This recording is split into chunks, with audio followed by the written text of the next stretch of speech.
les douleurs de cette terre, mais déjà le Seigneur nous fait goûter à son lieu céleste. Hein? Déjà, on peut connaître la délivrance, déjà, on peut connaître la guérison, déjà, on peut être soulagé dans nos douleurs ici-bas. Il s'agit de le demander. Seigneur Jésus nous a dit, demandez et vous recevrez. Il a dit ça à ses disciples avant de quitter ce monde, où il a dit à ses disciples, vous n'avez encore rien demandé à mon nom. Demandez et vous recevrez. Hier, on a eu un bon temps, un bon temps avec le père de Jonathan, qui est notre prédicateur ce matin. On a eu des guérisons, on a eu des délivrances. C'est pas toujours évident, hein? Même, on parlait, je pense, je ne me souviens pas si c'est chez nous hier soir à la maison, mais on disait, il se passe des miracles un peu partout, puis souvent, c'est tout près de chez nous, mais on n'entend pas souvent parler. Mais Dieu agit, Dieu est vivant, Dieu est ressuscité, Dieu intervient dans notre monde et Dieu règne encore. Hein? Il règne même sur nos vies. Alors, il ne faut pas hésiter à lui confier nos vies, à lui confier toutes nos demandes, et lui-même, il est là pour nous combler dès maintenant et nous donner cet avant-goût du ciel, de l'éternité qu'on va connaître avec lui. Amen. J'aimerais inviter ma sœur Thérèse à nous partager ce qu'elle a reçu hier. Amen. Est-ce qu'on peut prendre ce micro-ci? Oui.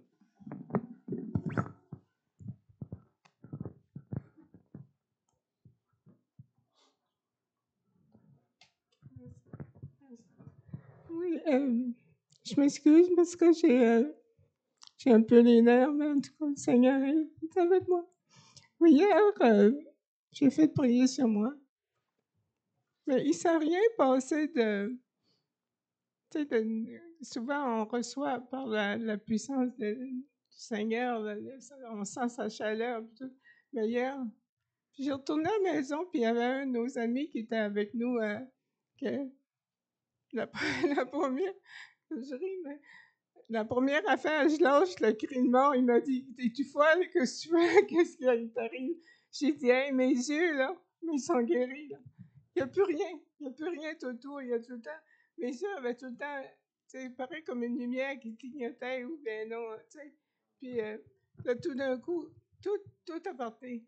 Tout a parti. Il n'y a plus rien. Encore un matin, je me réveillais, je touchais mes yeux. Je dis, Seigneur, t'es vraiment avec moi. Fait que perdez pas aujourd'hui si vous avez quelque chose. Je vous conseille de faire prier sur vous autres. Occupez-vous pas de celle qui est au côté ou celui-là qui est au côté de vous. L'important, c'est vous aujourd'hui. Puis je demande au Seigneur qui vous touche d'une façon spéciale, mais qui vous touche vraiment au plus profond de votre être. Puis, j'ai dit un gros merci. Merci Thérèse. S'il y a des gens qui ont été touchés hier, qui sont peut-être des témoins de la puissance de Dieu, des témoins de la grâce de Dieu, des témoins de l'amour de Dieu pour vous, pour témoigner de ce que Dieu peut avoir fait hier, ici même, là, dans cette rencontre, là, au moment où on témoignait combien Dieu était le Tout-Puissant. N'hésitez pas à me contacter, on veut vraiment le partager, on veut faire connaître combien notre Dieu est grand. Amen. Juste deux petites choses avant que j'invite Jonathan à prendre la parole pour nous ce matin. Vous allez trouver sur la table ici en arrière un dépliant qui s'intitule « Euthanasie et maladie mentale ». Vous savez qu'on veut étendre l'euthanasie jusqu'à ceux qui sont atteints de maladie mentale. Alors, on voit que les gouvernements veulent toujours pousser les choses un petit peu plus loin. Alors, je vous invite à prendre une carte comme ça qui est juste à côté. Dans le dépliant, on va vous informer de tout ce qui concerne les projets de loi du gouvernement en ce sens-là. Mais juste à côté, vous avez une carte comme ça ici, qui est très simple. Une carte qu'on adresse à notre député fédéral à la Chambre des communes à Ottawa pour ceux qui sont de Montmagny, Lillet, Kamouraska, Rivière-du-Loup. On a tout le même député fédéral qui s'appelle Bernard Généreux. Alors, si vous ne savez pas son nom, vous pouvez indiquer son nom sur la carte. Vous avez simplement à mettre votre nom, votre adresse, et vous n'avez même pas besoin de timbre. Vous avez juste à le poster directement dans une boîte postale quelconque. Et puis, on adresse ça à notre député pour le mentionner que nous, on n'étendrait pas la loi plus loin que ça. D'accord? Alors, c'est sur la table ici en arrière, c'est très simple. À l'automne prochain, on va recevoir ici pasteur Stéphane Couture, qui est ici à une église à Québec, qui est responsable pour le Québec au niveau de la francophonie comme représentant de l'Alliance chrétienne canadienne, qui va venir nous parler justement, qui va nous donner une conférence sur tout ce qui concerne la loi concernant l'euthanasie. Ça va être en septembre prochain. On va vous annoncer la journée qui va être là avec nous pour ceux qui pourront être intéressés. Je veux juste vous parler aussi 2 petites minutes de Cœur en fête. On est en train de préparer Cœur en fête. On va avoir plusieurs kiosques qui vont être dans le parc ici au centre-ville. On va avoir une scène centrale sur la place même des kiosques où il va y avoir différentes prestations artistiques qui vont être données tout au long de la journée, là, à partir de 11h jusqu'à 7h30 en fin de journée. Alors, il y a de la place s'il y en a qui aimeraient s'impliquer dans une présentation artistique pour faire une présentation musicale, surtout au point de vue musical, il y a de la place pour des prestations. On ne s'attend pas à un répertoire d'1 heure, là. Chaque prestation, on donne une demi-heure à la personne pour prendre place sur le stage et puis pour quitter le stage. Fait que c'est une prestation qui doit durer en moyenne entre 15 et 20-25 minutes maximum. On va avoir 3 concerts en soirée sur la grande scène extérieure, la nouvelle grande scène de Place Montel, le mercredi 28, le jeudi 29 et le vendredi 30 juin prochain. On va recevoir le mercredi 28 Doxa Music, un groupe de Québec qui fait du gospel et du populaire. On va recevoir le jeudi 29 juin Marjolaine Duguay, qui est connue pour ses concerts acoustiques qu'on appelle, qui fait aussi du populaire et toujours de la musique chrétienne, évidemment, qui est connue même au niveau du public. Et puis, suite à la prestation de Marjolaine Duguay, elle a un répertoire d'1 heure environ. On a François Bergeron, qui est l'artiste à la craie, que plusieurs connaissent déjà ici, qui va dépeindre tout son grand tableau sur la grande scène extérieure, une présentation qui dure environ 40 minutes, qui nous présente vraiment l'œuvre de Jésus-Christ. D'ailleurs, ça s'appelle le chef-d'œuvre.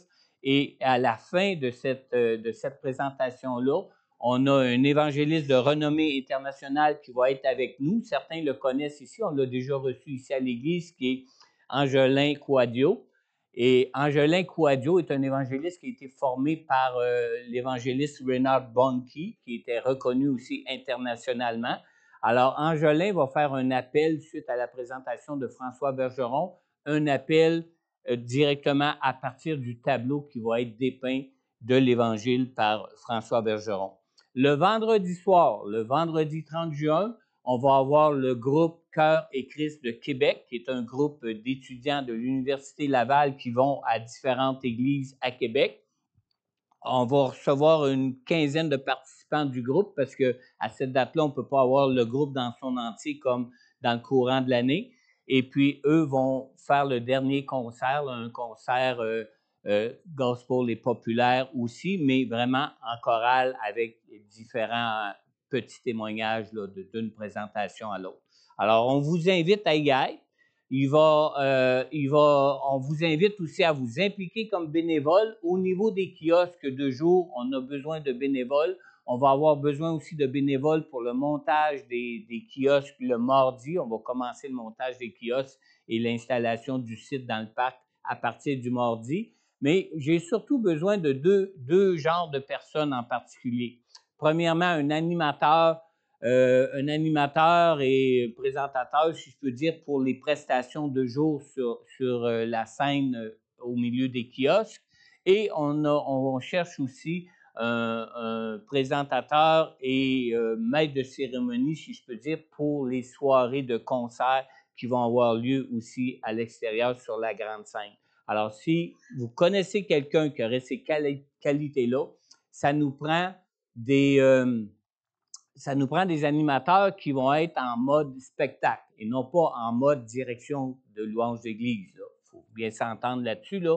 On va s'adresser au grand public et la majorité des gens qui vont passer toute la journée dans le parc et qui vont se présenter à la grande scène le soir, c'est des gens qui ne connaissent pas Jésus. Alors, on veut vraiment que ça se passe en mode public pour les emmener vraiment à découvrir Jésus dans leur vie. On cherche aussi 2 gardiens. On va avoir besoin de 2 gardiens de nuit pour chacune des soirées, même à partir du mardi soir, parce que les kiosques vont déjà être installés. On a besoin d'au moins 1 gardien de nuit le mardi, pour la nuit du mardi au mercredi, et 2 gardiens de nuit, un pour la scène extérieure et un pour les kiosques, pour les mercredis soirs, jeudi soir et... non, c'est ça. Mercredi soir et jeudi soir. Le vendredi, on remballe tout après la fin des activités. Alors, si des gens sont intéressés, peut-être pour être des gardiens de nuit, on va fournir la lampe de poche avec le sifflet. Il va y avoir des rondes à faire là, pour s'assurer qu'on ne soit pas victime de vandalisme ou de toutes sortes de choses comme ça. Alors, il y a des dépliants ici en arrière. Il y a toutes sortes d'autres implications que vous pouvez vous impliquer dans le dépliant. C'est un dépliant pour recruter les bénévoles que vous avez ici. Alors, les détails sont marqués là-dedans. Et si vous avez besoin de plus de détails, simplement me contacter ici au bureau pour qu'on puisse discuter pour l'endroit où ce que vous aimeriez vous impliquer comme bénévole à l'occasion de Cœur en Fête. Amen. Je vais inviter maintenant Jonathan. Jonathan vient de la région de Granby. Tu habites à Granby, hein, Jonathan? Oui, il est évangéliste. Il est demandé un petit peu partout dans la province. Et nous, on veut fêter avant le temps la fête de la Pentecôte. Parce que j'aurais aimé les recevoir, moi, en fin de semaine prochaine, autant son père que lui, mais ils sont déjà occupés la fin de semaine prochaine. Alors, on s'est dit, ben, nous, on va être plus chanceux que les autres. On va vraiment goûter à la puissance de la Pentecôte avant même le dimanche de la Pentecôte qui est dimanche prochain. Alors, j'invite Jonathan à nous partager ce message que Dieu a mis sur son cœur pour nous ce matin. Amen. Tu vas prendre ton micro. Tu vas prendre lui, finalement? D'accord, pas de problème. Je te laisse prier si tu veux. On peut faire ça ici. Amen. Amen. Ben, bon matin à tous et à toutes. Soyez bénis dans le beau nom de Jésus. Partout où je vais à travers la province ou ailleurs, je commence toujours comme ça parce qu'il y a assez de choses dans ce monde qui veulent vous maudire et vous détruire. S'il y a une personne qui veut juste vous bénir au nom de Jésus, ça ne peut que vous faire du bien. Donc, ce matin, on va vous décoincer un petit peu. Vous pouvez regarder votre voisin et lui dire « Tu parais bien aujourd'hui ».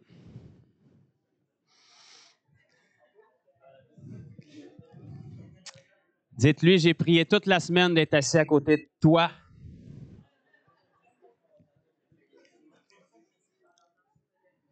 Maintenant, vous pouvez regarder votre autre voisin, votre deuxième choix, puis dire « T'es pas trop pire non plus ».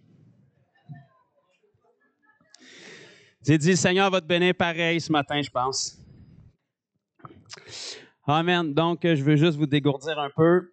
Oui, on va prier avant de commencer, mais avant ça, je veux en profiter, avant que ça dérape et qu'on perde le contrôle. Je vais en profiter pour vous remercier pour votre accueil. Pour beaucoup, vous n'avez pas choisi, donc on est arrivé ici, vous devez faire avec nous, mais merci à Pasteur François et son épouse qui nous ont accueillis, qui nous font confiance. On se connaît très peu, on s'est rencontrés une fois avant qu'on vienne ici. Donc, on vous remercie pour votre accueil, pour votre confiance. C'est pas tout le monde qui ose nous inviter. Généralement, on a un message un peu abrasif et qui secoue. Et c'est pas tout le monde qui aime ça être secoué. Mais comme Jésus secouait, puis les apôtres secouaient, ça ne me dérange pas de secouer, parce que si on était si parfait, ben le Québec ressemblerait à ce qu'on lit dans la Bible. Forcément, il y a quelqu'un qui doit changer, puis je ne pense pas que ce soit Jésus. Je pense que c'est nous qui avons besoin de changer. Donc, on a besoin d'être secoué, on a besoin d'être réveillé. Et puis ça, c'est le travail d'un évangéliste. Donc, on vient, on casse tout, puis quand on part, ben, le pasteur répare les pots cassés dans l'amour, et puis il vous cajole, puis il vous dit comment Dieu vous aime. Donc, c'est ce qu'on vient faire ici cette fin de semaine. Et puis, On va prier avant de débuter, puis après, j'ai vraiment hâte d'aller dans la parole parce que c'est vraiment bon ce livre-là. Je ne sais pas si vous l'avez déjà lu. Je ne sais pas si c'est permis de partager dans la Bible ici ce matin. Il y avait d'autres livres, mais je préfère la Bible parce que ça parle plus de Jésus que tous les autres livres. Et puis, mais avant d'aller dans cette parole-là, comme on ne se connaît pas du tout, ben, par politesse, je vais devoir me présenter un petit peu, que vous sachiez c'est qui l'Hurluberlu qui va vous parler ce matin. Et puis, quand vous allez savoir un petit peu plus qui je suis, vous allez comprendre pourquoi je suis intense comme je le suis. Et puis, par la grâce de Dieu, bien, ça va être contagieux, puis vous allez devenir aussi intense pour changer Montmagny puis toutes les régions, puis que ça déborde jusqu'aux extrémités de la terre. Amen. Donc, Seigneur Dieu, on veut juste te remercier pour ce privilège qu'on a d'être rassemblés en ton nom ce matin encore dans la paix, Seigneur. Merci de nous préserver jusqu'à présent dans cette nation, dans cette province, Seigneur Dieu, qu'on puisse parler librement de toi, qu'on puisse rassembler en toute liberté, Seigneur Dieu, sans être physiquement attaqué pour l'instant. On te remercie pour cette grâce. On te remercie pour ta précieuse parole qu'on a entre les mains ce matin, accessible à chacun de nous, ce don précieux. Plus que tout, on te remercie pour ton Saint-Esprit qui en est l'auteur, qui peut nous la révéler, Seigneur, qui peut nous montrer comment est-ce qu'elle s'applique pour nos vies. Merci, Seigneur, d'être venu changer notre cœur, d'avoir changé notre vie, d'avoir fait de nous ta demeure, Seigneur. Et on te prie ce matin que ta parole, comme toujours, puisse être tranchante pour séparer âme et esprit, pour amener révélation sur nos vies, pour nous montrer ce que tu veux changer dans nos vies, Seigneur, afin qu'on ressorte d'ici en ressemblant plus à toi, plus à ton image, Jésus, pour que les gens du monde soient impactés par ta lumière qui brille en nous, Seigneur. Rends-nous plus amoureux de toi, passionnés de toi, sensibles à ta voix, Seigneur. Et que vraiment chaque semence qui va être déposée dans le cœur de mes frères et sœurs qui sont ici ce matin, et même s'il y en a qui ne te connaissent pas encore, que vraiment ces semences-là puissent être plantées, puissent demeurer, et qu'aucun esprit mauvais ait accès à venir voler les semences qui vont être mises, et que ton Saint-Esprit apporte révélation sur tout ce qui va être apporté dans le cœur des frères et sœurs ce matin, dans le nom puissant de Jésus. Amen. Amen. Donc, laissez-moi voir, j'ai de la liste jusque où, là? Bon, c'est pas pire. C'est bon. Fait que ceux qui aiment ça être stagnant, vous allez être déçus, vous avez de la misère à rester en arrière d'un pupitre. J'ai toujours le goût d'aller vers vous autres pour vous snapper une main sur la tête, mais ça va venir à la fin. Donc, ceux qui étaient ici hier, vous avez pu rencontrer mon père. Donc, la chose merveilleuse, c'est que moi, je suis son fils. Fait qu'on s'entend bien là-dessus. Lui, c'est mon père, moi, je suis son fils. Donc, vous savez de où je sors. Ceux qui n'étaient pas ici, ben, je suis le fils de l'évangéliste Bertrand Bouchard, qui est quand même connu par plusieurs. C'est un des, à notre connaissance, un des plus vieux, sinon le plus vieux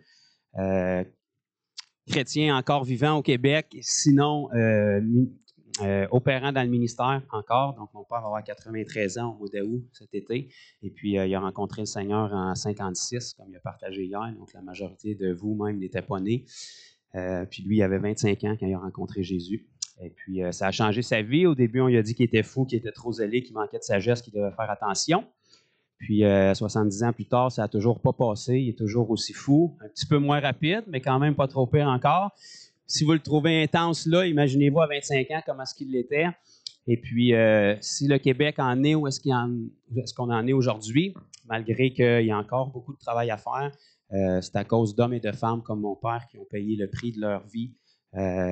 Mon père sait ce que c'est de prêcher l'Évangile en recevant des roches, des briques, des tomates, du vandalisme dans les églises, les chapiteaux. Donc, il a vécu ça au Québec et les mêmes esprits qui persécutaient à cette époque-là, c'est les mêmes esprits qui sont là aujourd'hui, qui ne sont pas évaporés.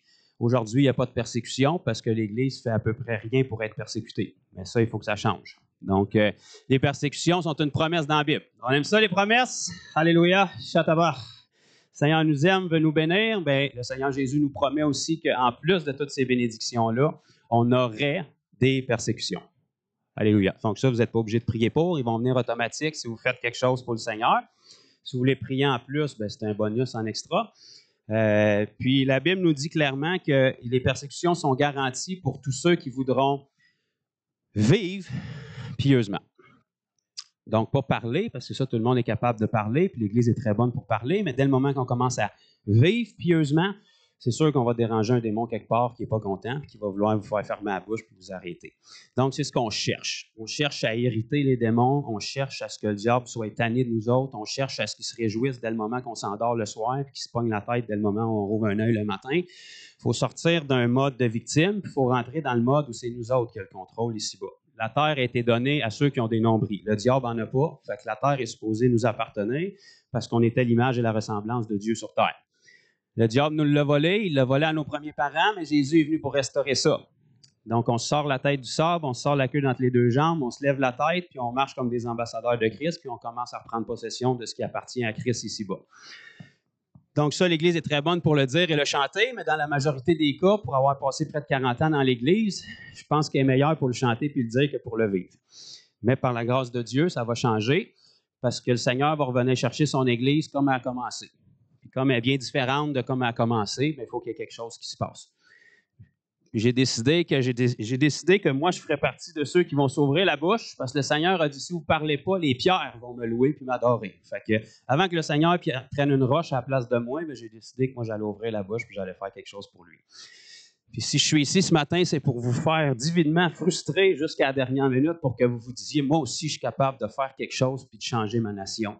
Si vous ne voulez pas penser à votre nation parce que c'est trop gros, commencez par votre voisinage, par votre ville, par votre village, par votre lieu de travail, mais commencez quelque part pour briller, pour que les gens désirent assez le Jésus qui est en vous, qui disent, mais qu'est-ce que tu as de différent, toi? Tu as les mêmes problèmes que moi, même sont pires que moi, mais toi, tu n'es jamais découragé, tu es toujours passionné, tu es toujours rempli d'espoir, il y a quelque chose de différent dans toi. Et puis là, tu peux leur dire, as-tu 5 minutes? J'aurais bien des choses à t'expliquer. J'ai une bonne nouvelle à t'annoncer. Parce que vous savez, l'Évangile, c'est dans la Bible, ça s'appelle la bonne nouvelle. Pour beaucoup de chrétiens, c'est rendu tout sauf une bonne nouvelle, parce que la majorité des chrétiens, bien souvent, ce n'est pas une vie chrétienne qu'ils ont, c'est une mort chrétienne. Ils sont beaucoup plus morts depuis qu'ils sont à Christ que quand ils étaient dans le monde. Je ne m'attendais pas d'avoir beaucoup d'amens là-dessus, mais ça reste la vérité pareil. Les gens, quand ils étaient dans le monde, il y avait plein de choses excitantes à raconter de leur fin de semaine. Depuis qu'ils sont au Seigneur, tu leur demandes ce qu'ils ont fait en fin de semaine, ils ne s'en souviennent même pas. Ils se souviennent qu'ils ont été à l'Église. Des fois, ils ne se souviennent pas du tout ce qu'ils ont entendu à l'Église, mais c'est correct parce qu'ils y ont été. Ça, ce n'est pas une vie chrétienne, mes amis. Si on aurait demandé à l'Église primitive puis aux apôtres c'est quel genre de vie qu'il y avait, je peux vous dire qu'il y aurait eu beaucoup de choses à nous raconter. Quand tu sais que tu te lèves le matin, mais tu ne sais pas si tu vas te revenir à la maison le soir, puis tu es obligé d'éviter les roches qui tirent chaque bord de la tête au courant de la journée, ça te garde assez allumé, assez réveillé. Tu n'as pas le temps d'être endormi, tu n'as pas le temps d'être tiède, puis tu n'as pas le temps d'être rétrograde. Il m'a dit, quand ton plan de journée, c'est d'aller annoncer l'Évangile à du monde qui veulent te lapider, tu es mieux de t'être appuyé sur le Seigneur et d'avoir été consacré la veille. Mais comme aujourd'hui, on fait tellement peu pour le Seigneur, on néglige, on préfère être sur Netflix, puis on préfère avoir un petit poisson collé sur notre char, puis un petit verset sur le frigidaire pour s'apaiser la conscience, puis on n'est pas trop confronté avec ça parce qu'on n'est jamais confronté à de l'inconfort. Mais si notre vie chrétienne n'est pas inconfortable, on ne pourra jamais marcher dans la foi. Dès le moment où vous êtes capable d'accomplir votre vie chrétienne par vos propres forces, vous n'avez pas besoin du Seigneur, mais vous ne vivrez rien non plus. Mais dès le moment où on se place dans des positions inconfortables, où est-ce qu'il faut que le Seigneur intervienne dans notre vie, là, ça s'appelle la foi. La foi pour le Seigneur, ça s'appelle du risque. Si on ne prend pas de risque pour le Seigneur, vous allez le faire dans vos capacités. Puis vous avez peut-être des capacités merveilleuses en tant qu'être humain. Mais ça ne me dérange pas comment beau, fin extraordinaire, comment vous sentez bon, puis vous êtes bien instruit. Quand vous allez lancer ça sur un démon, ce n'est pas ça qui va le faire sortir. Quand vous allez placer vos mains sur un malade, ce n'est pas ça qui va le guérir, même si vous êtes beau, fin, instruit, puis vous avez tous les cours de théologie possibles. Quand vous allez venir pour prêcher l'Évangile aux gens, si vous leur annoncez juste la doctrine, puis vous leur lancez des versets bibliques sur la tête, ce n'est pas ça qui va les convertir non plus, parce qu'ils ne connaissent pas Christ et ils n'ont pas la même opinion sur la Bible que vous et moi. Donc, ils doivent expérimenter quelque chose qui vient les bouleverser au point qu'il n'y a rien dans ce monde qui les a comblés et satisfaits plus que le Jésus que vous avez à leur offrir. L'amour de Dieu, ça a une forme. Ça se présente souvent par forme de guérison, par forme de miracle, par forme de parole, mais quelque chose qui interpelle les gens dans leurs besoins. Les gens dans la Bible ne suivaient pas Jésus parce qu'il était bien habillé et ils aimaient ce qu'il avait à dire. La majorité du temps, chaque fois que Jésus parlait, ils détestaient ce que Jésus avait à dire. Mais quand il était malade, il savait où trouver du secours. Quand il était oppressé par les démons, il savait où aller en chercher. Quand il avait le ventre vide et qu'il n'y avait plus rien à manger, il savait que Jésus était capable de multiplier les fish and chips. Mais une fois qu'il vivait ces miracles-là, il y en a qui s'en retournaient bredouille, mais il y en a qui se disaient, si ce Dieu-là est bon comme ça pour moi, il mériterait peut-être d'avoir plus de mon attention. C'est pour ça que la Bible nous dit que c'est la bonté de Dieu qui nous pousse à la repentance. Ce n'est pas ta connaissance biblique, ce n'est pas ton éloquence, c'est quand les gens peuvent expérimenter comment est-ce qu'un Dieu qui est aussi invisible puis aussi ridiculisé aujourd'hui peut devenir aussi réel puis aussi bon envers eux. Ça les pousse à changer leur cœur. Amen. petite introduction comme ça. Donc, je m'appelle Jonathan Bouchard, j'ai 37 ans, 38, 85. Je suis né en 85 en tout cas. Et puis, donc, je suis né, j'ai eu le privilège de naître avec des parents. Mes parents étaient déjà à Christ depuis de nombreuses années quand ils m'ont eu. Ma mère avait 41 ans quand elle m'a accouché. Il y a une alarme qui sonne. Il n'y a pas de problème, dites-le que je vais y rappeler, je suis occupé. Donc, ma mère était stérile, ne pouvait pas avoir d'enfant. Donc, après 11 ans, quand ils ont prié pour que le problème se règle, ma mère était guérie, elle est tombée enceinte de moi. À 41 ans, tous les pronostics étaient contre elle, vu son âge. Puis ma mère, c'est ceux qui l'ont vu hier, elle pèse à peu près 100 livres mouillés qu'une sécheuse des mains. Fait que c'est sûr que d'accoucher un bébé à cet âge-là, à ce poids-là, les statistiques n'étaient pas en ma faveur. Mais je suis là. Puis, autant qu'on sache médicalement, je suis sain d'esprit. Et puis, donc, j'ai grandi dans ce milieu-là. Mon père était déjà évangéliste, parcourait la province. Donc, l'Église puis la religion chrétienne, j'ai plus grand-chose à apprendre là-dessus.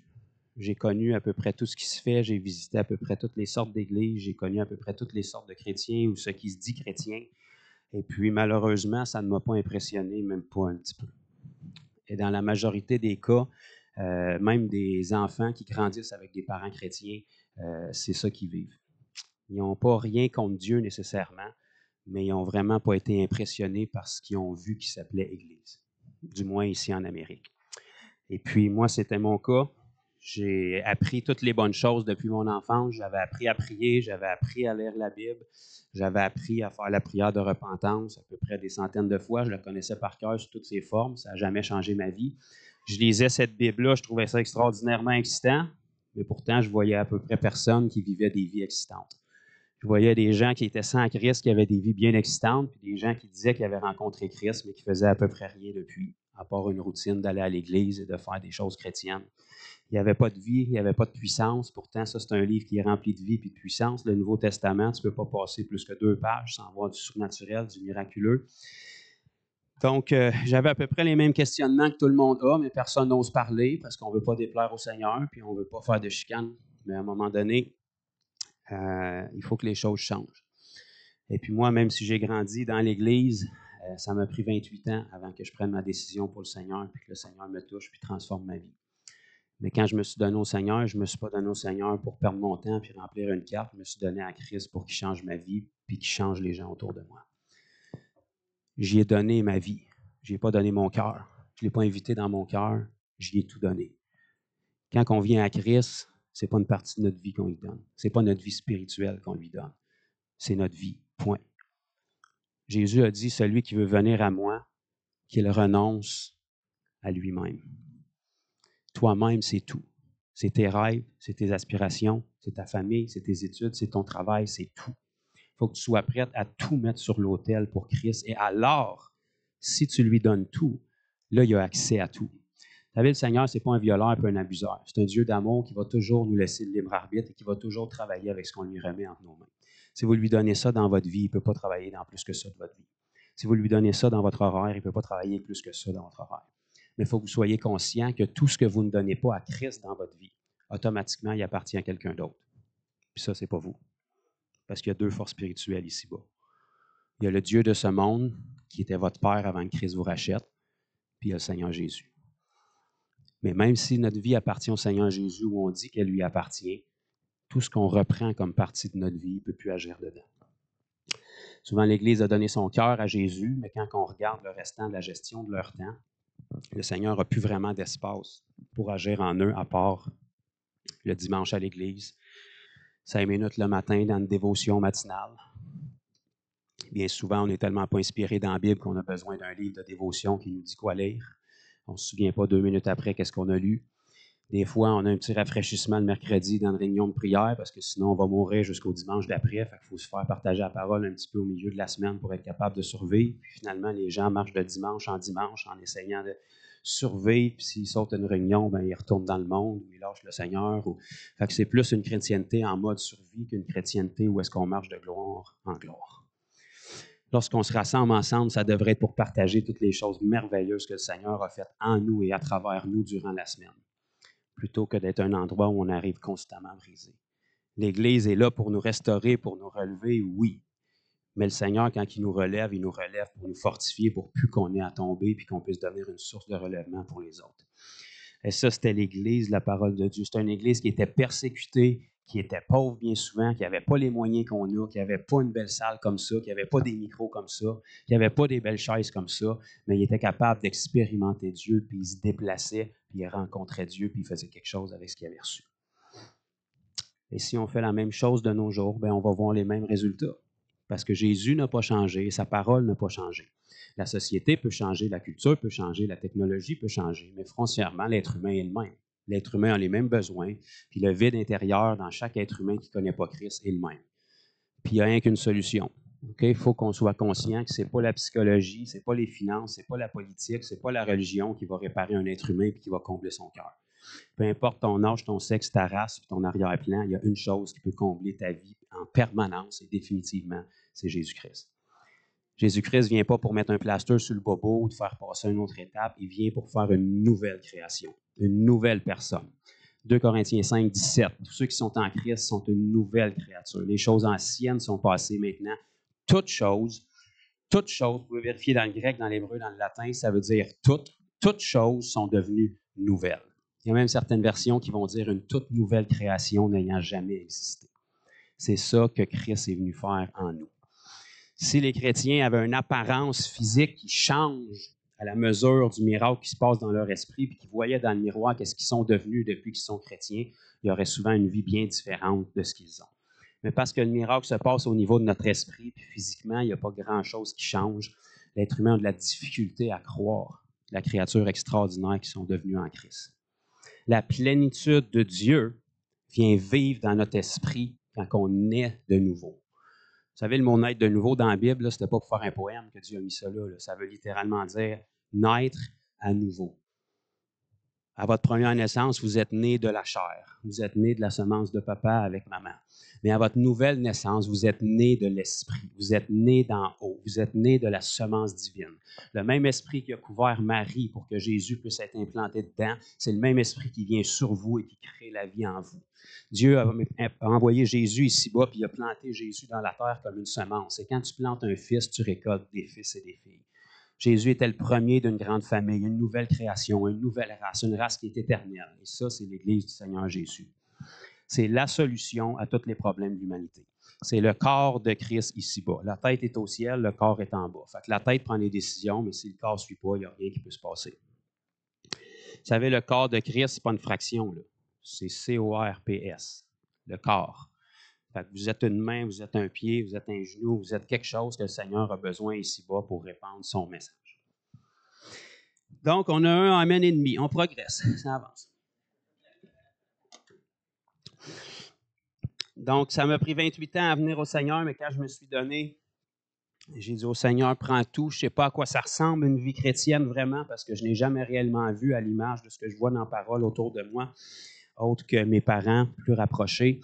Il faut que vous soyez conscient qu'en près de 28 ans dans l'Église, parce que même si je vivais dans le monde, je continuais d'aller à l'Église quand même, peu importe les églises que je pouvais faire ou les événements à travers le Québec, j'ai jamais rencontré quelqu'un de ma génération donné de nouveau dans une église. Puis là, je vais être généreux, je vais dire plus ou moins 5 ans de ma génération. Jamais. J'ai vu des gens de mon âge qui disaient être chrétiens, mais qui vivaient exactement comme les gens du monde, à peu près, avec des mots chrétiens par-dessus. Et vous savez, les gens, ils ne tombent pas du ciel. Si on veut voir des gens se convertir, ils ne viendront pas à l'Église tout seuls. C'est à nous d'aller les chercher. Hein, on est des pêcheurs d'hommes. Un pêcheur qui s'en va à la pêche puis qui attend que les poissons sautent dans le bateau tout seul en jouant une petite mélodie ou quelque chose pour les enchanter, il ne pêchera pas fort. Donc, quand on est pêcheur, c'est à nous à lancer la ligne. C'est à nous à sortir. Même si tu es le pire des pêcheurs sur la planète, si tu vas d'un lac puis tu lances ta ligne puis tu restes là avec patience, tu vas finir tôt ou tard par pogner quelque chose, même si tu n'y connais rien. Okay? Tout ce que tu as à faire, c'est d'être à la bonne place et de faire le strict minimum. Okay? Si tu vas à la pêche puis tu lances ta ligne dans le bois puis tu ramènes un orignal, peut-être quelque chose qui cloche. En même titre que si tu t'en vas à la chasse, puis tu t'en vas dans un bateau, puis tu sais, des coups de dose dans l'eau, ça se peut que tu ne ramasses pas vraiment ce qu'il faut. Si tu veux des poissons, il faut que tu ailles où est-ce qu'ils sont les poissons, puis il faut que tu lances une ligne, au moins une, pour que quelqu'un morde dessus. Puis tôt ou tard, il y a quelque chose qui va mordre. C'est la même chose avec l'Église. Si on veut ramasser des poissons, il faut aller où est-ce qu'ils sont. Puis si on veut être capable de les ramasser, il faut mettre une ligne à l'eau. Ça, c'est l'Évangile. Ça, c'est la bonne nouvelle. Ça, c'est une guérison. Ça, c'est un miracle. Ça, c'est une délivrance. Il y a différents ménés, différents tapas que je peux dire qu'on peut mettre au bout de la ligne. Les dons du Saint-Esprit que le Seigneur nous donne. Le poisson, quand il croque sur un hameçon, ce n'est pas l'hameçon qu'il veut. C'est ce qu'il y a dessus. OK? Donc, nous, quand on amène l'Évangile puis qu'on lance la ligne, les gens, initialement, ils s'en foutent de l'Évangile, ils ne le connaissent pas. Ils ont une vision puis une perception ici de Dieu puis de l'Évangile qui est complètement erronée, surtout ici au Québec, à cause de la religion. Mais lorsqu'on met un bon appât au bout, lorsqu'on met une bonne guérison au bout, lorsqu'on met un bon miracle au bout, lorsqu'on met une bonne parole de connaissance, lorsqu'on met une bonne prophétie pour leur vie, ça va être bon pour eux. Mais à l'intérieur de ces dons-là, il y a la puissance de l'Évangile qui est là. Puis une fois qu'ils ont goûté à ça, bien, ils le veulent. C'est ça qu'on doit refléter. Donc, quand je me suis donné à Christ, c'est en 2013, j'ai tout donné, je ne savais pas à quoi ça allait ressembler, mais j'ai donné mon oui au Seigneur, puis je vous épargne les détails parce qu'on a tous des témoignages, mais le Seigneur est venu me visiter, me changer. Même si j'avais grandi dans l'Église, la première fois de ma vie où Dieu m'a parlé, c'était en 2010, après des années dans l'Église. La deuxième fois de ma vie où Dieu m'a parlé, c'était en 2013, après 28 ans dans l'Église. À entendre cette parole-là, à faire toutes les bonnes pratiques chrétiennes. Vous savez, les scribes et les pharisiens, ils entendaient cette parole-là à semaine longue. Puis ça ne faisait rien pantoute. Mais dès que Jésus a débarqué dans la place, tout d'un coup, tous les petits amis invisibles ont commencé à manifester, à crier, à vomir, à cracher. Pourtant, il était tout le temps là. Vous savez, les démons ne sont pas apparus en même temps que Jésus. Là. Il était tout le temps là. Puis écouter la Bible, ça ne les dérangeait pas. Mais dès que quelqu'un était rempli du Saint-Esprit et qu'il y avait une température différente des autres, ça chauffait trop pour eux autres. Donc, quand je me suis donné à Christ, ça a été vraiment rapide parce que le Seigneur fonctionne à la mesure de ce qu'on lui donne. Si tu lui donnes tout, il peut prendre tout puis il peut tout changer. Je me suis donné à Christ 1 mois et demi après environ. J'ai été rempli du Saint-Esprit. La puissance de Dieu est tombée chez nous, sur moi, chez nous, un soir. Ça a commencé à me brûler partout dans les trapèzes, dans le cou. J'étais rempli. Je me suis mis à parler en langue. J'ai perdu le contrôle complètement. Donc, ceux que ça dérange, je suis content que ça vous dépeigne. Donc, j'ai complètement perdu le contrôle. Ça sortait tellement que pendant que je parlais en langue, j'étais en train de parler avec mon intelligence à Dieu. J'ai dit, je ne sais pas ce que tu as en tête, mais il faudrait que ça arrête parce que je n'ai pas pu reprendre un souffle encore, puis je suis en train de manquer d'air. Puis je ne sais pas combien de temps ça a duré, mais à un moment donné, j'ai été capable de reprendre mon souffle, puis de reprendre le contrôle.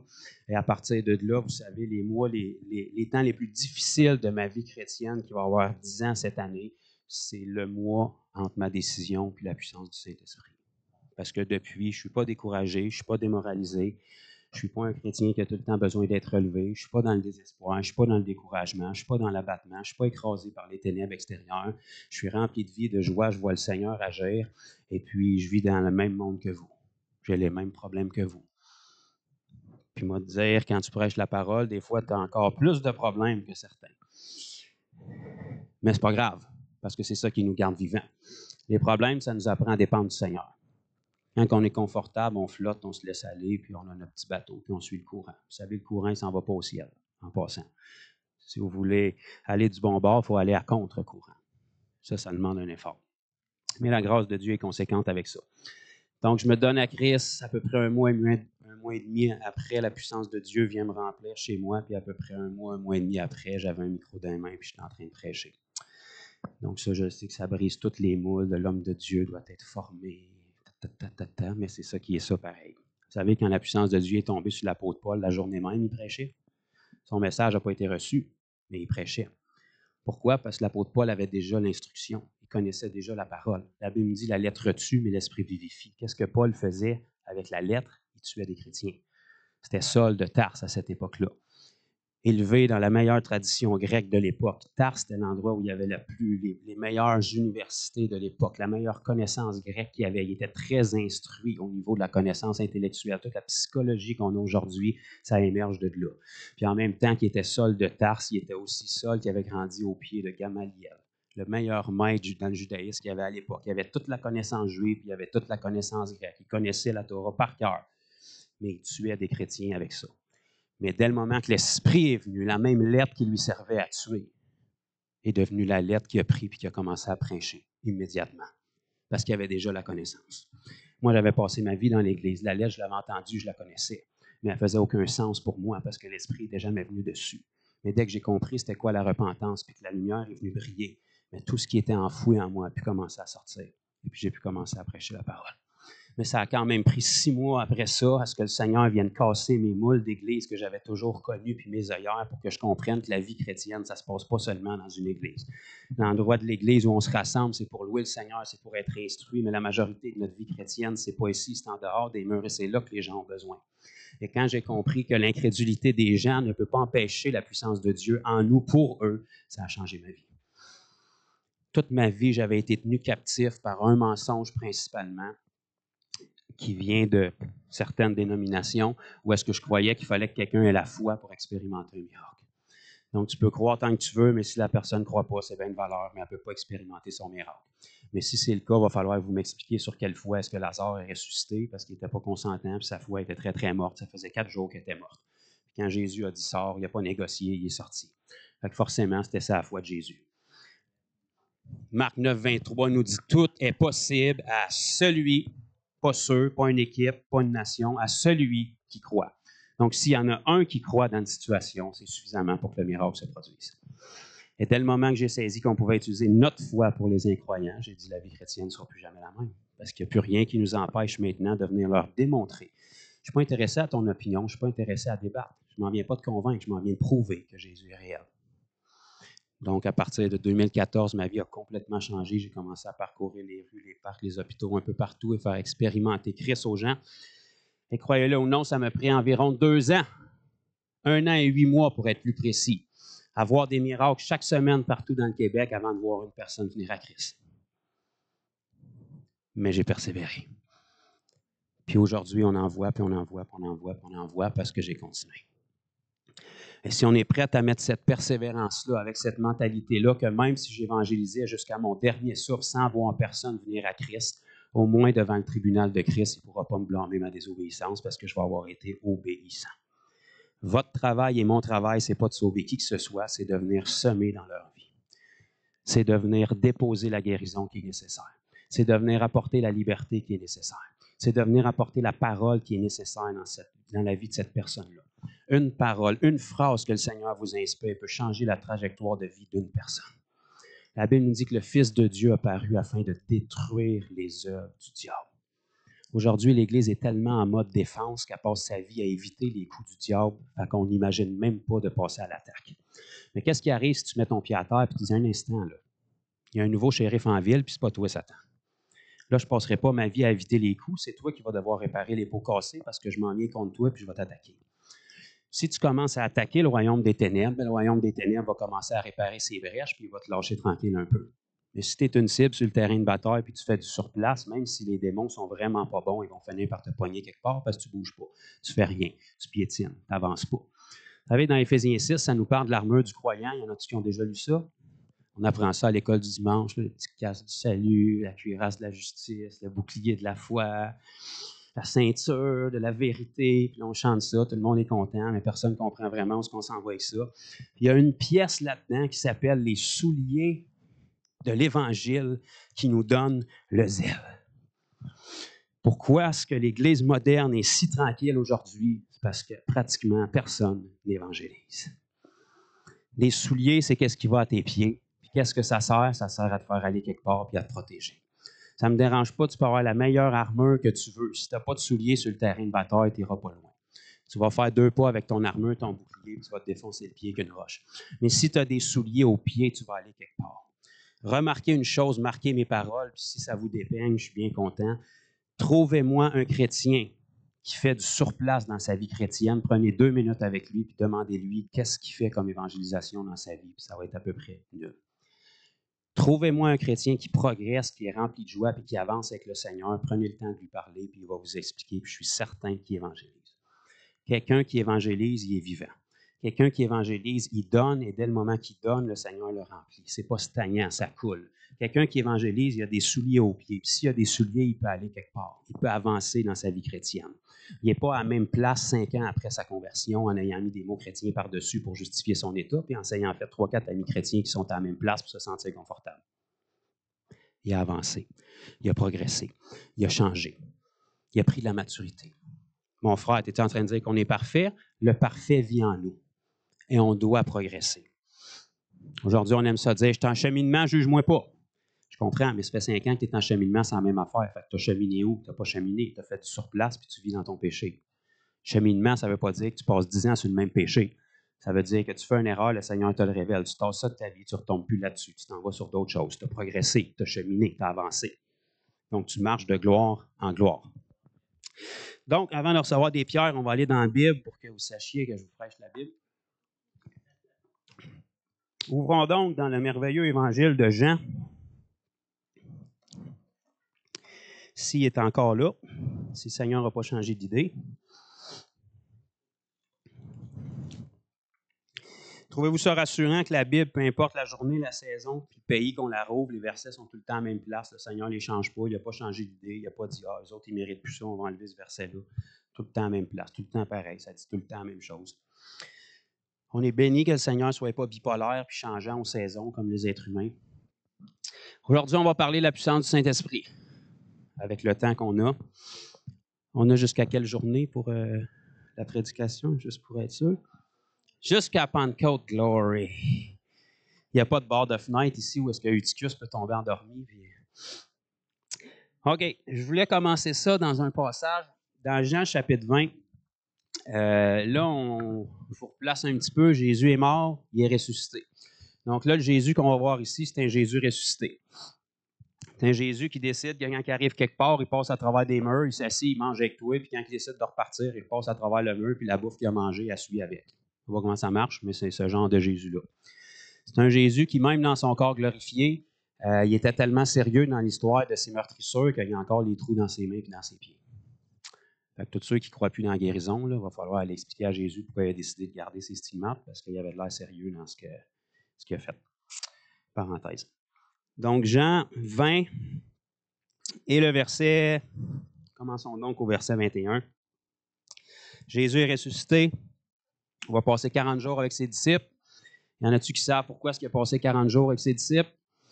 Peut-être vous vous souviendrez que quand il a été dans le désert, il a été 40 jours tenté par le diable. C'est des journées qu'il a perdues, puis Dieu lui a fait grâce. Tu m'en as donné 40 jours pour te consacrer, je vais t'en redonner 40 jours de bonus pour acheter le temps. Et Jésus était avec eux et il a prêché les choses du royaume, la Bible nous dit. Donc ici, en leur apparaissant dans son corps glorifié, ça a probablement créé un peu une espèce de crainte. Fait qu'à chaque fois que Jésus apparaissait, il commençait en disant « Calmez-vous les boys » ou « Que la paix soit avec vous » dans la Louis II, c'est plus doux.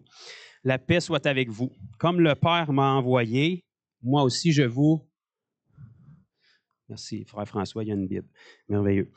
Donc, comme le Père m'a envoyé, moi aussi je vous envoie. OK. Et là, regardez bien, après ces paroles, il souffla sur eux. J'ai toujours rêvé de faire ça avant de prêcher dans un micro. Et il leur dit, recevez le Saint-Esprit. Là, on comprend que ce que Jésus est en train de faire ici, c'est qu'il est en train de revenir dans le temps puis de réparer toutes les pots cassés, puis on remonte jusqu'à la Genèse. OK? Vous puis moi, on est de la poussière.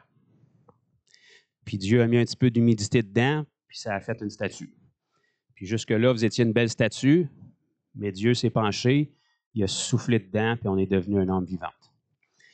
Dès le moment où nos premiers parents ont péché, l'Esprit de Dieu qui avait été soufflé dans l'être humain s'est retiré, et l'être humain est devenu ce qu'on voit aujourd'hui. Quand Jésus est venu accomplir tout ce qui devait être accompli, puis qu'il est ressuscité, il a dit « Parfait, là on reset, on recommence le processus du départ. » Il a ressoufflé sur eux le même esprit que Dieu avait soufflé dans la Genèse pour que Adam et Ève deviennent fils et filles de Dieu, des âmes vivantes en communion avec Dieu, qui parlaient avec Dieu, qui entendaient Dieu, qui n'avaient pas honte, qui n'avaient rien qui les séparait, qui n'avaient pas de péché. Jésus a soufflé sur eux, il a dit « Recevez le Saint-Esprit. » Ils ont été régénérés. Leur cœur a été changé. Ils ont été ce qu'on appelle aujourd'hui nés de nouveau. C'est là où ça s'est produit. Parce qu'en passant dans les évangiles, même si c'est Nouveau Testament, ce n'est pas une nouvelle alliance. Donc, il n'y avait personne dans les évangiles qui était né de nouveau. C'était des pécheurs qui suivaient Jésus, mais il n'y avait pas le Saint-Esprit, il n'était pas régénéré, il n'y avait pas le baptême d'eau chrétien qui était disponible, il n'y avait rien de ça. Là, il a soufflé sur eux, et on va le voir tout à l'heure. Quand il a soufflé sur eux pour dire « recevez le Saint-Esprit », ce n'était pas le baptême du Saint-Esprit comme ils ont vécu dans Acte 2. Donc, forcément, il y a un Jésus puis il y a un Saint-Esprit. Mais s'ils ont reçu le Saint-Esprit-là, puis que dans Acte 1, il va leur dire « attendez à Jérusalem la promesse du Père », c'est parce que ce qui a soufflé sur eux ici n'était pas la promesse du Père. La promesse du Père vient de ce que le prophète Joël avait dit. Probablement que chacun d'entre vous, vous le savez. Le prophète Joël avait dit « Dans les derniers jours, dit Dieu, je répandrai mon esprit sur toute chair et en tout lieu. Vos fils et vos filles prophétiseront, vos jeunes gens auront des visions, vos vieillards auront des songes. » Donc, c'est l'esprit qui est déversé sur les gens. En tout lieu, ça veut dire la géographie n'a plus d'importance. L'âge, le sexe, l'ethnie n'a pas d'importance. Vos fils et vos filles prophétiseront, vos jeunes gens auront des songes, vos vieillards auront des visions. Donc, Jésus a soufflé sur eux ici, puis il est venu réparer ou restaurer la vie qui avait quitté l'être humain à cause du péché de nos premiers parents. Premier point. Quand nos premiers parents ont péché, la vie de Dieu s'est séparée d'eux. Ils sont devenus des êtres humains, mais charnels, dirigés par leur âme plutôt que d'être dirigés par l'Esprit de Dieu qui était en eux. Et ça a fait beaucoup de dommages. On a à peu près 4000 ans d'Ancien Testament qui nous montrent ce que ça a fait, puis on en voit les dommages encore aujourd'hui. Des êtres humains qui sont capables de virer le monde à l'envers pour sauver une vie, puis une minute après, qui sont prêts à le tuer dans le ventre d'une mère en disant que ce n'est pas une vie. Des êtres humains qui font des choses phénoménales, mais une minute après, ils font des choses incompréhensibles. Puis tu te demandes comment est-ce qu'ils peuvent faire ça, le même être humain. Pourquoi? Parce qu'il est brisé de l'intérieur. Il a des capacités phénoménales. C'est une créature merveilleuse. Il est à l'image de Dieu. Votre œil gauche a à peu près 140 000 capteurs de lumière. La science ne peut même pas le reproduire aujourd'hui. Votre mère l'a fait dans son ventre en 9 mois, puis elle ne sait même pas comment. Ça, c'est juste une partie de votre corps. Une créature merveilleuse, mais brisée de l'intérieur, qui ne fait pas ce qu'il voudrait faire, puis qui fait ce qu'il ne veut pas faire. Romains 7, Paul parle de ça. La majorité de l'Église s'identifie dans Romains 7, alors que Romains 7 arrive entre le 6 et le 8, puis c'est glorieux si vous lisez les deux autres. Mais ça, c'est une autre parenthèse. Donc là, Jésus souffle son esprit dans ses disciples, et puis il récupère la vie de Dieu en eux. Leur cœur est changé, leurs aspirations sont changées. Maintenant, on va traverser dans Acte 2. On ne peut pas parler de la Pentecôte sans aller la lire. Acte chapitre 2.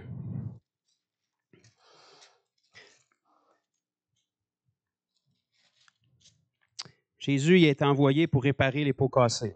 On comprend que dans l'Ancien Testament, tout ce qui est là, puis que bien souvent veut dire pas grand-chose pour nous autres, c'était toutes des ombres et des images, des choses à venir, mais le corps est en Christ. Donc, on lit ça dans Colossiens. Dans Actes chapitre 2, ça nous dit, le jour de la Pentecôte, ils étaient tous ensemble dans un même lieu. Ça nous parle donc d'unité. Tous ensemble dans un même lieu. OK. Tout à coup, il vint de où? Du ciel. Un bruit comme celui d'un vent impétueux. Et il remplit toute la maison où ils étaient assis. Des langues semblables à des langues de feu. Donc ici, on comprend que ce n'était pas des bouts de langue comme ça qui flottaient en feu au-dessus d'eux autres. C'était quand vous regardez un feu, il y a des langues de feu. Donc des langues semblables à des langues de feu leur apparurent. Pas dans leur cœur, pas dans leur esprit, ici, là, avec leurs yeux. Leurs apparurent, séparés les unes des autres et se posèrent sur chacun d'eux. Pourquoi? Parce qu'ils étaient tous ensemble, tous dans un même lieu, puis ils étaient 120. Ils furent tous remplis du Saint-Esprit et se mirent à parler en d'autres langues selon que l'Esprit leur donnait de s'exprimer. Et ça, selon ce que Pierre nous dit quand on continue à lire le chapitre, c'est l'accomplissement ou une partie de l'accomplissement de ce que le prophète avait annoncé. Dans les derniers jours, dit Dieu, je répandrai de mon esprit sur toute chair. Hommes, femmes, jeunes, vieux, beaux, moins beaux, cheveux, moins de cheveux, peu importe. Et en tout lieu, ça a commencé à Jérusalem. Là, on est 2000 ans plus tard, puis le Saint-Esprit est ici au Québec. La géographie n'a pas d'importance. Le type de personne n'a pas d'importance. Sur toute chair et en tout lieu. Tantôt, quand Jésus a soufflé dans ses disciples, il il venait de rattraper le temps sur ce qui s'était passé dans Genèse. Il a ressoufflé la vie en eux. Ici, quand le Saint-Esprit est descendu, il y a plein de choses qu'on pourrait dire, mais entre autres, Dieu est en train de venir rattraper le temps sur un autre événement marquant de l'Ancien Testament qui s'appelait la Tour de Babel. Il y en a-tu qui se souviennent de ça? À la Tour de Babel, on avait tous les humains qui étaient présents à cette époque-là, ou la majorité des humains qui ont décidé, inspirés par les démons, de faire de l'idolâtrie. Ils se sont dit, on va se mettre tous ensemble. Ils étaient unis, il y avait une seule langue. J'ai dit tous ensemble, unis, avec une seule langue, mais avec des mauvais desseins. S'ériger une tour jusqu'au ciel et se faire Dieu. Dieu les a regardés avec ses anges, puis il a dit, il va falloir descendre et confondre leur langage pour les séparer. Ils étaient tous unis, tous ensemble, avec une seule mission, un seul but, qui était mauvais. Mais Dieu connaît la capacité qu'il a mis dans l'être humain, et Dieu sait que peu importe que le motif soit bon ou mauvais, si l'unité est là et qu'on a juste un seul but, on va y arriver, que ce soit bon ou que ce soit mauvais. Dieu a vu que leur dessein était mauvais, il est descendu, il a confondu leur langage et ça les a séparés. Au jour de la Pentecôte, ils étaient tous ensemble dans un même lieu avec un bon motif et ils étaient unis. Dieu a descendu avec un autre langage, mais ce langage-là ne les a pas séparés, mais les a unis. Le langage du Saint-Esprit. Dieu est en train de renverser ce qui s'était passé à la Tour de Babel. Pierre s'est levé, le même Pierre qui avait renié le Seigneur Jésus 3 fois avant d'être sauvé. La majorité des chrétiens s'identifient à Pierre qui reniait le Seigneur Jésus. Ce Pierre-là n'était pas né de nouveau. Identifie-toi pas à lui. Toi, ton modèle, c'est Jésus. Le même Pierre qui avait renié le Seigneur Jésus quand la puissance du Saint-Esprit est venue sur lui, c'est le premier qui s'est tenu comme ça. Pas de micro, probablement. Il a prêché le message de la bonne nouvelle et il y a eu 3000 conversions.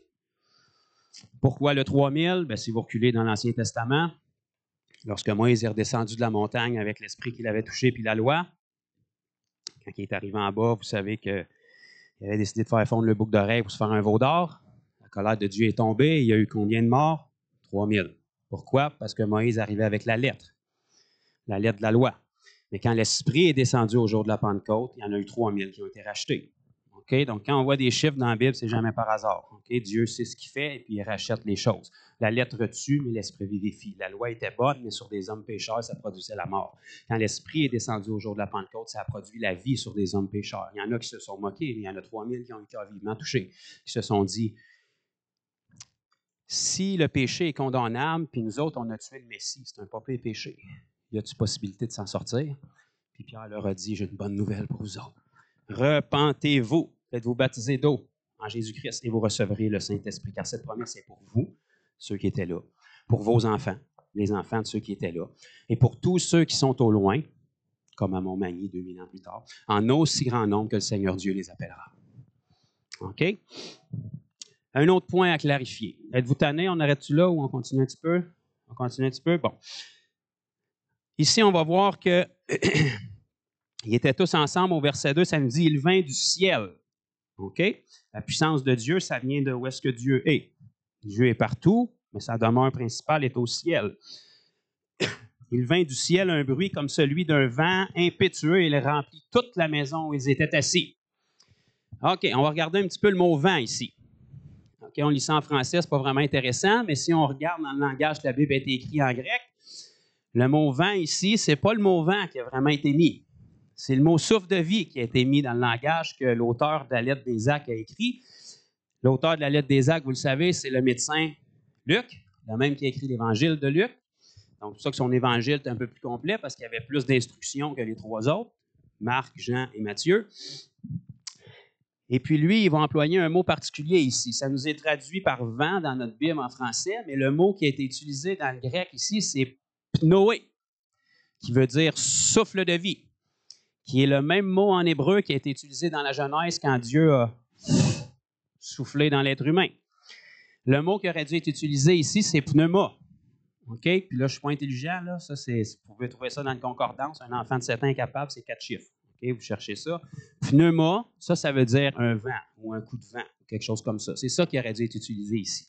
Mais Luc a décidé délibérément d'utiliser le mot pnoé pour décrire ça.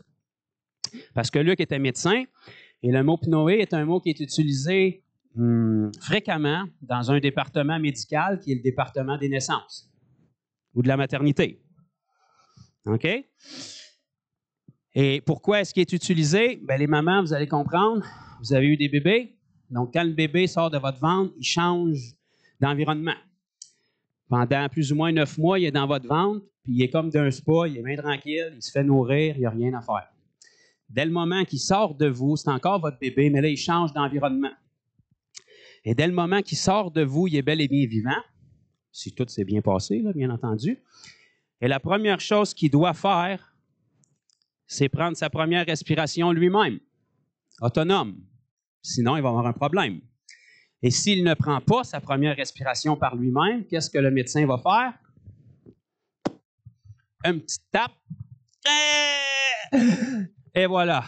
Le bébé a pris sa première respiration par lui-même et quand il fait ça, bien, il émet son langage de bébé qui est une pleure pour nous, mais qui veut dire quelque chose pour lui.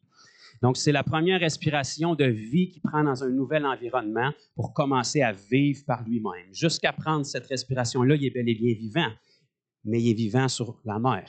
Dès le moment qu'il prend sa première respiration, il émet un langage, il prend son premier souffle et là, il devient autonome ici-bas. Naturellement, on a besoin de prendre soin de lui encore, mais il devient autonome pour vivre.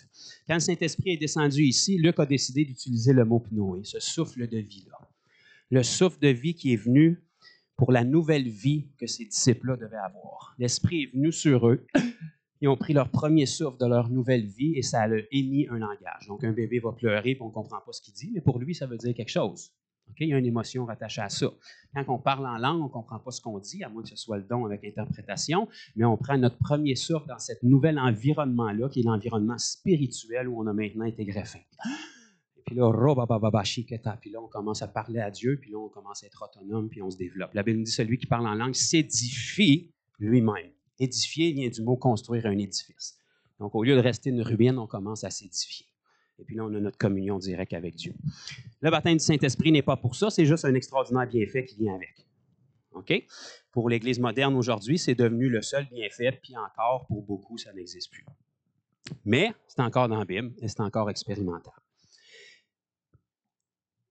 On pourrait creuser encore un petit peu plus. On va aller un petit peu dans l'Ancien pour que j'aie l'air d'être un prédicateur complet. Là. Dans le livre de Chroniques, OK, vous savez, le Seigneur n'a rien inventé. Là, je vous creuse un petit peu plus de détails pour vous montrer la profondeur de la chose. Mais encore là, on peut creuser dans la Bible à l'infini. Ce qui compte, c'est de l'expérimenter et de le vivre. Mais, le jour de la Pentecôte, là, on a vu que les 3000 rachats étaient une image de l'Ancien Testament. On a vu que quand Jésus a soufflé sur eux, c'était aussi une image de l'Ancien Testament. On a vu que quand le Saint-Esprit est descendu, c'était aussi une image de ce qui s'était passé à la tour de Babel. Mais on peut voir un petit peu aussi des images de ce qu'ils ont vécu dans la chambre haute, entre autres dans le livre de Chroniques. Quand que Salomon, le fils de David, a inauguré le temple, le premier temple, après le tabernacle dans le désert. Donc, David a travaillé toute sa vie, il était un vainqueur. Il a amassé toutes les richesses pour Salomon. Salomon, lui, était plus que vainqueur. Il n'a jamais levé un épée de sa vie, puis il avait toutes les richesses, puis il avait tout de préparé. Donc là, la Bible nous dit qu'on est des plus que vainqueurs. Le Seigneur a accompli ce qui devait être fait pour nous. Nous, on prend part aux bénéfices, donc on commence avec une coche de plus.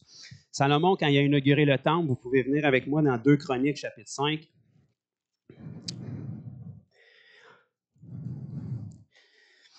Deux Chroniques et le chapitre 5. Verset 12. Commençons au verset 11. 2 Chroniques, chapitre 5 et le verset 11. Ça nous dit, au moment où les sacrificateurs sortirent du lieu saint. Donc, on comprend que dans le temple, la majorité, vous le savez, là, il y avait le parvis, il y avait le lieu saint, puis il y avait le lieu très saint. Et dans le lieu très saint, il y avait une pièce d'ameublement particulière qui s'appelait l'Arche de l'Alliance.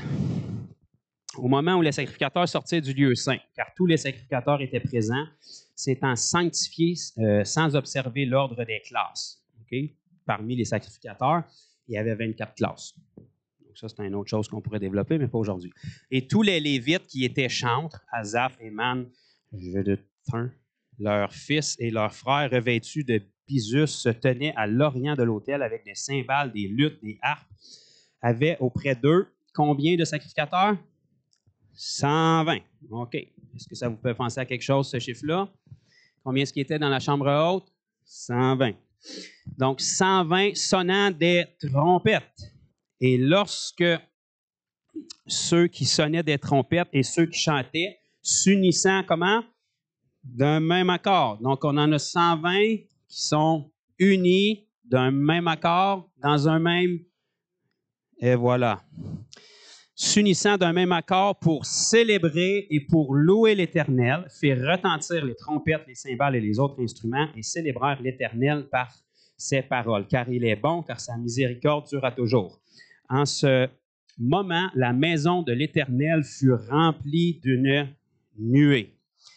Les sacrificateurs ne purent pas y rester pour faire le service à cause de la nuée, car la gloire de l'Éternel remplissait la maison. Donc, 120 qui étaient unis ensemble, d'un même accord, dans un même lieu, a fait tomber la gloire de l'Éternel. Mais dans l'Ancien Testament, c'était des hommes pécheurs. Fait qu'ils n'ont pas pu soutenir la gloire. Donc, plutôt de les unir, ça les a poussés à sortir. Sinon, ils seraient tombés knock-out. Okay? Regardez bien, on traverse juste au chapitre 7. 2 Chroniques, chapitre 7, et le verset 1 et 2. Lorsque Salomon eut achevé de prier, le feu descendit de où? Du ciel. De où est-ce qu'il est descendu dans la chambre haute, le feu? Du ciel. Le feu descendit du ciel et consuma l'holocauste et les sacrifices, et la gloire de l'Éternel remplit la maison. Les sacrificateurs ne pouvaient entrer dans la maison de l'Éternel, car la gloire de l'Éternel remplissait la maison. 120 unis d'un même cœur, dans un même lieu, a fait descendre la gloire de Dieu. Et la gloire ne vient jamais seule, parce qu'avec la gloire, il y a le feu. Okay? Quand le peuple d'Israël marchait dans le désert, de jour, il y avait quoi? La nuée. De soir, il y avait la colonne de feu. Avez-vous déjà lu ça dans vos Bibles? OK, parce que c'était le peuple d'Israël. Tout le peuple appartenait à Dieu. Dans le Nouveau Testament, maintenant, on a tout un salut personnel. Fait que la colonne de feu a dû se diviser en langues de feu et se poser sur chacun des 120. Mais là où est-ce que dans l'Ancien Testament, ça les a fait évacuer parce qu'ils ne pouvaient pas soutenir la gloire de Dieu, dans le Nouveau Testament, dans le livre des Actes, lorsqu'elle est descendue, ils avaient reçu le Saint-Esprit, ils étaient régénérés, ils étaient nés de nouveau. Fait que la gloire ne les a pas fait évacuer, mais la gloire les a remplis. Puis là, ils sont devenus porteurs de la gloire de Dieu. Et quand ils ont sorti de là, ils ont commencé à prêcher, puis encore aujourd'hui, on voit les effets, puis on est là. Vous savez qu'on est là, bien évidemment, à cause de Jésus, mais on est là aujourd'hui parce que Pierre a prêché cette journée-là. Parce que vous sortez de quelqu'un qui sort de là aussi. Il y a quelqu'un des 3000 qui a pris le message, qui a parlé à quelqu'un, qui a parlé à quelqu'un, qui a parlé à quelqu'un, qui a parlé à quelqu'un, qui a pris un petit bateau à un moment donné, qui a traversé l'autre bord, qui s'est rendu jusqu'ici, qui a parlé à quelqu'un, qui a parlé à quelqu'un, puis vous êtes là 2000 ans plus tard.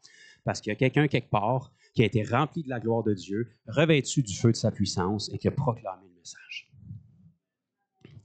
Et jusqu'à ce que Jésus revienne, jusqu'aux confins de la terre, le message de la bonne nouvelle doit être annoncé. Jésus a dit que cette bonne nouvelle doit être annoncée par toute la terre. Alors, il va pouvoir revenir. Alors viendra le jugement. Donc, s'il n'est pas revenu, c'est parce qu'elle ne s'est pas rendue encore. Puis on n'a pas besoin d'aller loin. Faites juste le tour du Québec ici, puis elle s'est rendue très, très peu loin. Ça fait presque 10 ans que j'évangélise. 10 ans que je suis au Seigneur, disons 8 ans pour être conservateur, que je suis dans les rues un peu partout. Et la grande majorité, si ce n'est pas la quasi-totalité des gens qu'on rencontre, qui expérimentent des miracles, qu'on leur partage l'Évangile, ils n'ont jamais entendu ça de leur vie. Ils ont entendu Jésus, ils ont entendu Dieu, ils ont entendu curé, cathédrale, religion, abus, pédophilie. Ils ont entendu ces choses-là, mais ils n'ont pas entendu la bonne nouvelle de l'Évangile. Et la grande majorité, ce qu'ils vont nous répondre, c'est pourquoi est-ce qu'on n'a jamais entendu ça nulle part ailleurs? On entendait parler à l'école avant, aujourd'hui non, mais à l'école, on entendait parler, mais on n'a jamais entendu parler de ça en catéchèse. On n'a jamais entendu parler de ça quand on est allé pour des obsèques à l'église ou peu importe. Ils n'ont jamais entendu la bonne nouvelle de Christ. Tout le monde a entendu que Jésus est allé sur une croix, mais ils n'ont aucune idée pourquoi il a fait ça et c'est quoi l'implication légale dans leur vie. Alors, revenons avec moi dans Acte 1. Je vais essayer d'accélérer un petit peu. J'ai dit à Pasteur François avant hier, j'ai dit, moi, je n'ai jamais fini, je fais juste arrêter. Fait qu'il faut que je regarde vos faces quand ça commence à cogner des clous puis à se gratter le ventre. Je sais qu'il faut que j'arrête. Donc, dans Acte chapitre 1, on va voir c'était quoi le but ultime de cette puissance-là du Saint-Esprit, selon Jésus. Mettons qu'on veut l'impliquer dans le processus puis savoir ce que lui avait à dire là-dedans. Là. Acte chapitre 1 et le verset 8.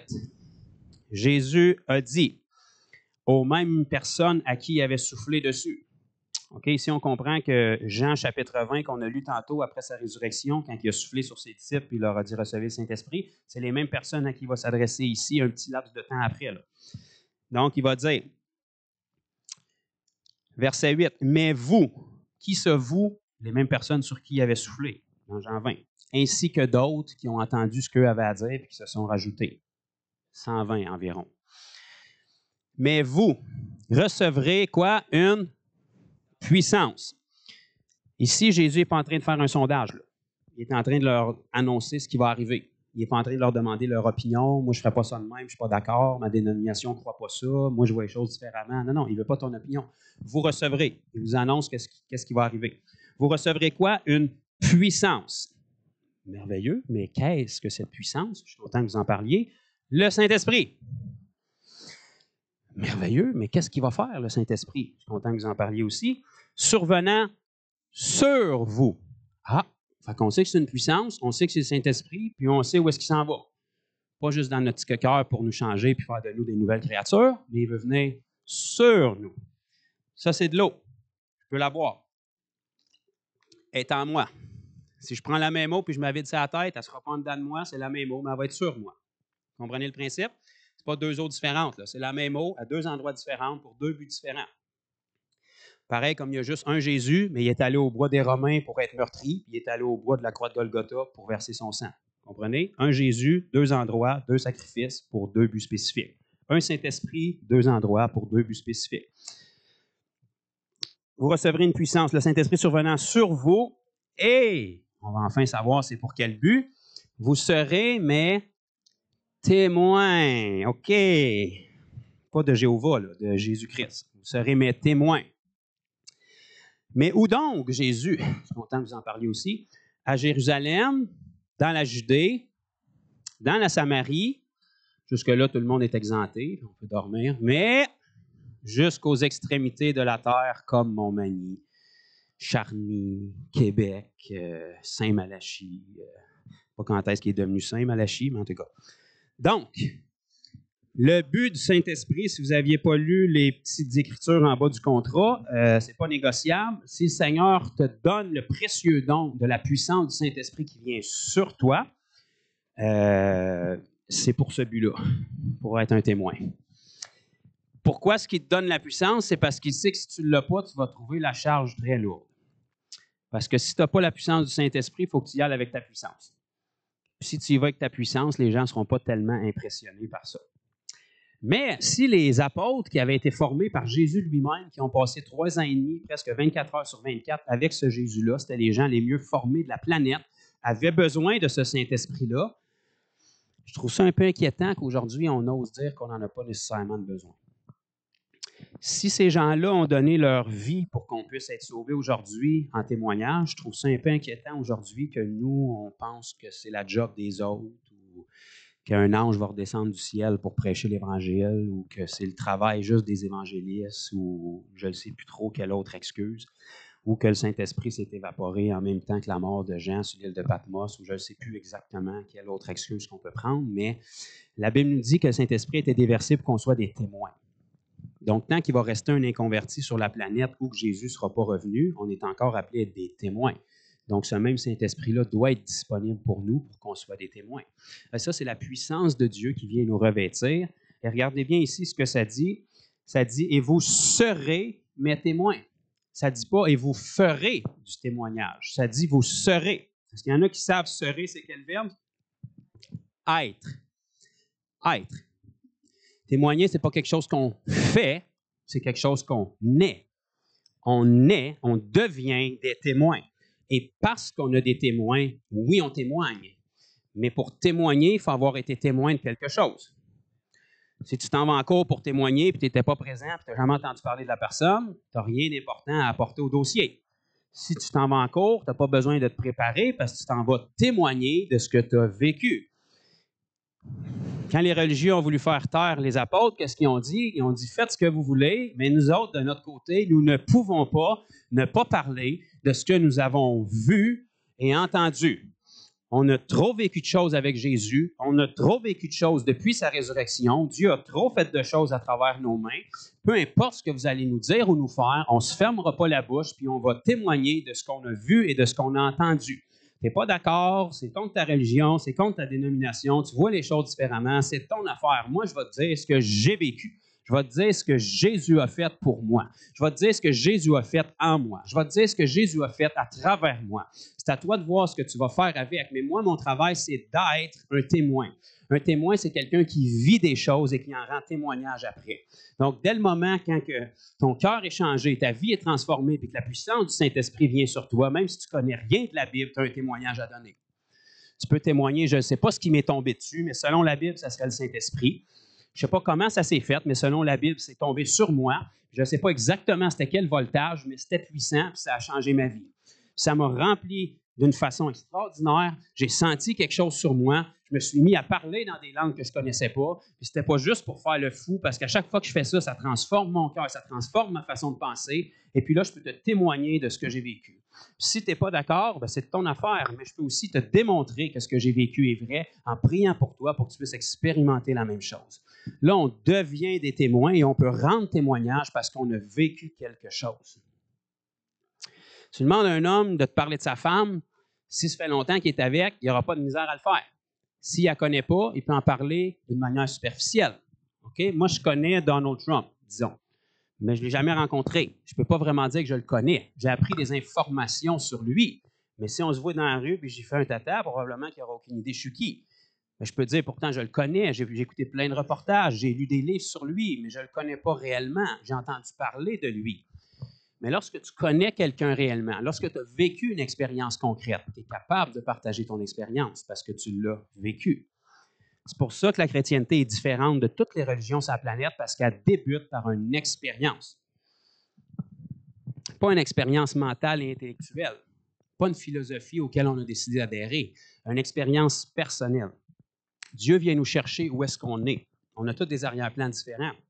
Mais c'est tout le même sauveur, puis il va tout avoir le même effet sur nous. Il change notre cœur, il change nos aspirations, il change nos désirs, il change notre vision. Puis quand sa puissance vient sur nous, nos actions changent aussi. Parce que la Bible nous dit, car tel il est, 1 Jean 4, 17, tel il est, parlant de Jésus, tel nous sommes. Oui, mon frère, un jour, on va être comme lui. Non, non, non. La Bible te dit, tel nous sommes dans ce monde. Pas juste au ciel, dans ce monde. Qu'est-ce que tu es en train de dire, mon frère? Tu dis qu'on est parfait? Non, je te dis que le parfait vit en toi et que tu as la capacité de vivre exactement comme Christ a vécu.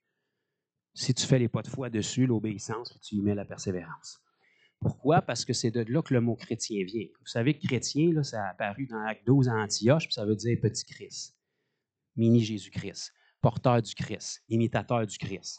Donc aujourd'hui, c'est utilisé de n'importe quelle façon, là, mais quelqu'un qui dit qu'il est chrétien ou chrétien, ça doit être quelqu'un qui est capable de vivre comme le Christ, qui a reçu la capacité du Saint-Esprit pour vivre comme Christ. Parce que vous savez que Jésus n'a pas vécu comme il a vécu parce qu'il était le Fils de Dieu. Là. Oui, il était le Fils de Dieu, mais il était pleinement homme. Il ne pourrait pas nous demander de faire quelque chose que lui n'aurait pas fait en tant qu'homme, sinon ça serait injuste. Si lui fait les choses en tant que Dieu, il ne peut pas nous demander en tant qu'homme de faire la même chose. Pourtant, Jésus a dit dans Jean, chapitre 14 et le verset 12, « En vérité, sachant que c'est quelqu'un qui disait juste la vérité, quand il dit 2 fois, ça veut dire qu'il veut qu'on écoute, là. En vérité, je vous le dis, celui qui croit en moi. » Donc là, il vient de former un nouveau groupe. On s'en fout, c'est quoi ta dénomination? Là? Celui qui croit en moi, donc le groupe des croyants en Jésus-Christ, fera les mêmes œuvres que j'ai faites et même de plus grandes. Donc s'il disait ça en tant que fils de Dieu seulement, ça serait impossible pour nous. Il fallait qu'il le dise en tant qu'homme. Donc le même esprit qui rendait Jésus homme capable de faire les œuvres qu'il faisait, c'est le même esprit qui vient sur vous et en vous, vous rendant capable de faire les œuvres que Jésus faisait. Acte 10, 38. Ne savez-vous pas comment Dieu a oint Jésus-Christ de Saint-Esprit et de puissance? Il allait de lieu en lieu, faisant du bien, guérissant tous ceux qui étaient sous l'empire du diable. Le Saint-Esprit a oint Jésus-Christ de Nazareth de Saint-Esprit et de puissance. Et qu'est-ce que ce Saint-Esprit-là faisait sur lui? Ça faisait qu'il allait de lieu en lieu et guérissait tous ceux qui étaient sous l'empire du diable. Pas parce que c'était Jésus, parce que c'était un corps humain qui était revêtu du Saint-Esprit et de la puissance. Vous, devant moi, autant que je sache, avez des corps humains. Vous, devant moi, autant que je sache, possiblement, avez donné votre vie à Jésus et possiblement avez reçu la puissance du Saint-Esprit sur vous. Donc, vous êtes un corps revêtu du Saint-Esprit et de puissance, et le même Saint-Esprit qui était sur Jésus, il n'est pas bipolaire puis il n'a pas évolué, là. C'est le même Saint-Esprit qui était dans Genèse puis qui se mouvait au-dessus des eaux, là. C'est le même Saint-Esprit. Et ce même Saint-Esprit-là qui donnait ces aspirations-là à Jésus d'attaquer le royaume des ténèbres et de gagner du terrain, c'est le même Saint-Esprit qui repose sur vous pour faire la même chose. C'est pour ça qu'en tant que chrétien, quand on n'obéit pas à Dieu puis qu'on n'évangélise pas, il y a un conflit intérieur puis qu'on se sent condamné. Ce n'est pas parce que Dieu veut nous condamner, c'est parce qu'on attriste le Saint-Esprit en nous. Ce Saint-Esprit-là, c'est comme une bombe atomique qui veut sortir, qui veut toucher les gens, mais vous avez un problème qui est votre chair. Votre chair, elle va toujours résister, elle va toujours argumenter, elle ne voudra pas se soumettre à Dieu. C'est pour ça que la Bible dit qu'on a besoin de cette puissance-là qui vient sur nous pour nous aider à faire le pas. Et cette puissance-là qui vient sur nous, pareil comme le miracle de votre salut, ce n'est pas l'histoire d'une seule fois. Ce n'est pas l'histoire de j'ai levé ma main un dimanche soir dans une réunion en 1976, j'ai répété une prière, j'ai rempli un carton, depuis je suis un enfant de Dieu, alléluia. Peut-être que c'est arrivé comme ça, mais depuis, vous cultivez votre relation et vous grandissez dans cette révélation-là. Il y a eu un point initial de repentance et d'abandon à Christ. Mais comme dans un mariage, ce n'est pas la bague puis les papiers qui fait que tu es marié, c'est la relation que tu développes après. C'est ça qui va faire que le mariage est réellement valable. C'est la même chose avec Dieu. La puissance du Saint-Esprit qui vient sur nous, ce n'est pas l'affaire d'un événement au jour de la Pentecôte quand c'est tombé sur les 120. Vous faites juste lire un chapitre et demi plus loin, puis ils ont été remplis à nouveau. Les mêmes apôtres qui avaient grandi, qui avaient passé leur ministère avec Jésus, ils ont été remplis dans le chapitre 2, puis un chapitre et demi plus loin, ils ont été remplis à nouveau. Parce qu'ils en avaient besoin. Ils se sont rassemblés, puis ils ont vu comment que les persécutions sont arrivées assez vite quand ils ont commencé à faire des miracles. Pourtant, les gens étaient réellement guéris, étaient réellement délivrés. Le boiteux à la porte du temple qui se lève quand il pogne par la main, ça produit une couple de mille de conversions de plus que les 3000 qu'il y avait déjà pour un miracle. Mais c'est pas long que malgré ça, les persécutions sont arrivées pareil. Parce que les esprits religieux veulent essayer d'éteindre l'Évangile. Et ces mêmes apôtres-là qui avaient été remplis dans le chapitre 2 du livre des Actes, ils se sont mis un chapitre et demi plus loin, puis ils ont prié. Ils ont dit, « Seigneur, étends ta main, afin qu'il se fasse des signes, des prodiges et des miracles au nom de ton saint serviteur Jésus, afin qu'on ait l'audace. » Qu'est-ce que tu veux dire, l'audace? Tu es un apôtre, tu as été formé par Jésus, tu viens de recevoir du feu sur la tête un chapitre et demi avant. Pourquoi? Ils sont humains comme vous. Dans leur chair, ça ne leur tentait pas de manger des roches. Dans leur chair, ça ne leur tentait pas d'être persécutés, même s'ils voyaient des miracles, même s'ils voyaient des conversions. Ils ont dit, étends ta main pour que les miracles continuent d'arriver, pour qu'on ait l'audace. Parce que quand la puissance de Dieu agit à travers vous, vous vous trouvez tout d'un coup un petit peu de courage. Vous avez un petit tas de courage qui remonte, puis quand vous mettez vos mains sur un aveugle, puis il est guéri, tout d'un coup, vous vous trouvez de quoi dire pour lui expliquer ce qui s'est passé. Tout d'un coup, vous n'avez pas de misère à rendre témoignage à Jésus. Tout d'un coup, vous n'avez pas de misère à lui dire qu'il est le même hier, aujourd'hui, éternellement le même. Puis peut-être même vous vous souvenez que c'est dans Hébreux 13:8. Tout d'un coup, vous vous trouvez du courage pour témoigner parce que vous voyez la puissance de Dieu agir à travers vous. Et quand les apôtres ont prié ça, ça nous dit que le lieu où ils étaient rassemblés s'est mis à trembler. Puis ils ont été remplis à nouveau du Saint-Esprit. Pourquoi? Parce que la puissance qui vient sur vous pour vous remplir, il faut qu'elle soit constamment renouvelée. Et comment est-ce qu'elle peut être renouvelée? C'est cette puissance-là vient sur vous pour que vous soyez un témoin. Donc, si vous êtes un témoin, vous allez déverser dans les gens. Et dès le moment que vous déversez, faites-moi confiance, le Seigneur ne vous laissera pas à sec. Il va remplir à mesure. Et plus vous déversez, plus vous allez être rempli. Pourquoi on devient sec? Parce qu'on ne donne pas à personne. Le Saint-Esprit qu'on reçoit devient stagnant, puis on devient religieux. On fait toutes les bonnes pratiques, mais le cœur n'est plus là, puis l'essence même n'est plus là. On peut prêcher sur un paquet de trucs de la parole, mais si on n'a pas les âmes à cœur et qu'on ne va pas les chercher, à quoi bon? Dieu est un Dieu de sainteté. La prière, c'est extraordinaire. La prospérité, c'est extraordinaire. Les bénédictions de Dieu, c'est extraordinaire. La Nouvelle Jérusalem qui nous attend, c'est extraordinaire. Mais si les gens se perdent à côté de nous autres, pourquoi est-ce qu'on est là? Le premier des mandats pourquoi Jésus est venu, c'est le salut des perdus. Jean 3,16. Car Dieu a tant aimé le monde qu'il a donné son Fils unique. Au-delà de tout le reste qu'on peut enseigner, si la priorité de notre cœur, de nos prières, de notre temps n'est pas investie là, on passe à côté du but. C'est pour ça qu'il n'y a pas de puissance dans tout le reste, parce qu'on passe à côté de l'essence même de l'Évangile. La parole est là pour instruire ceux qui viennent à Christ. Mais s'ils ne viennent pas à Christ, qu'est-ce qu'on fait? On se flatte dans notre confort puis dans notre connaissance, puis on passe à côté du but. Si l'Église ne remplit pas son mandat ici-bas, qui c'est qui va sauver les hommes? Il n'y a pas d'autre Saint-Esprit qui va tomber. Là. Il n'y a pas d'autre Évangile qui va arriver. Là. L'Évangile, il est déjà venu.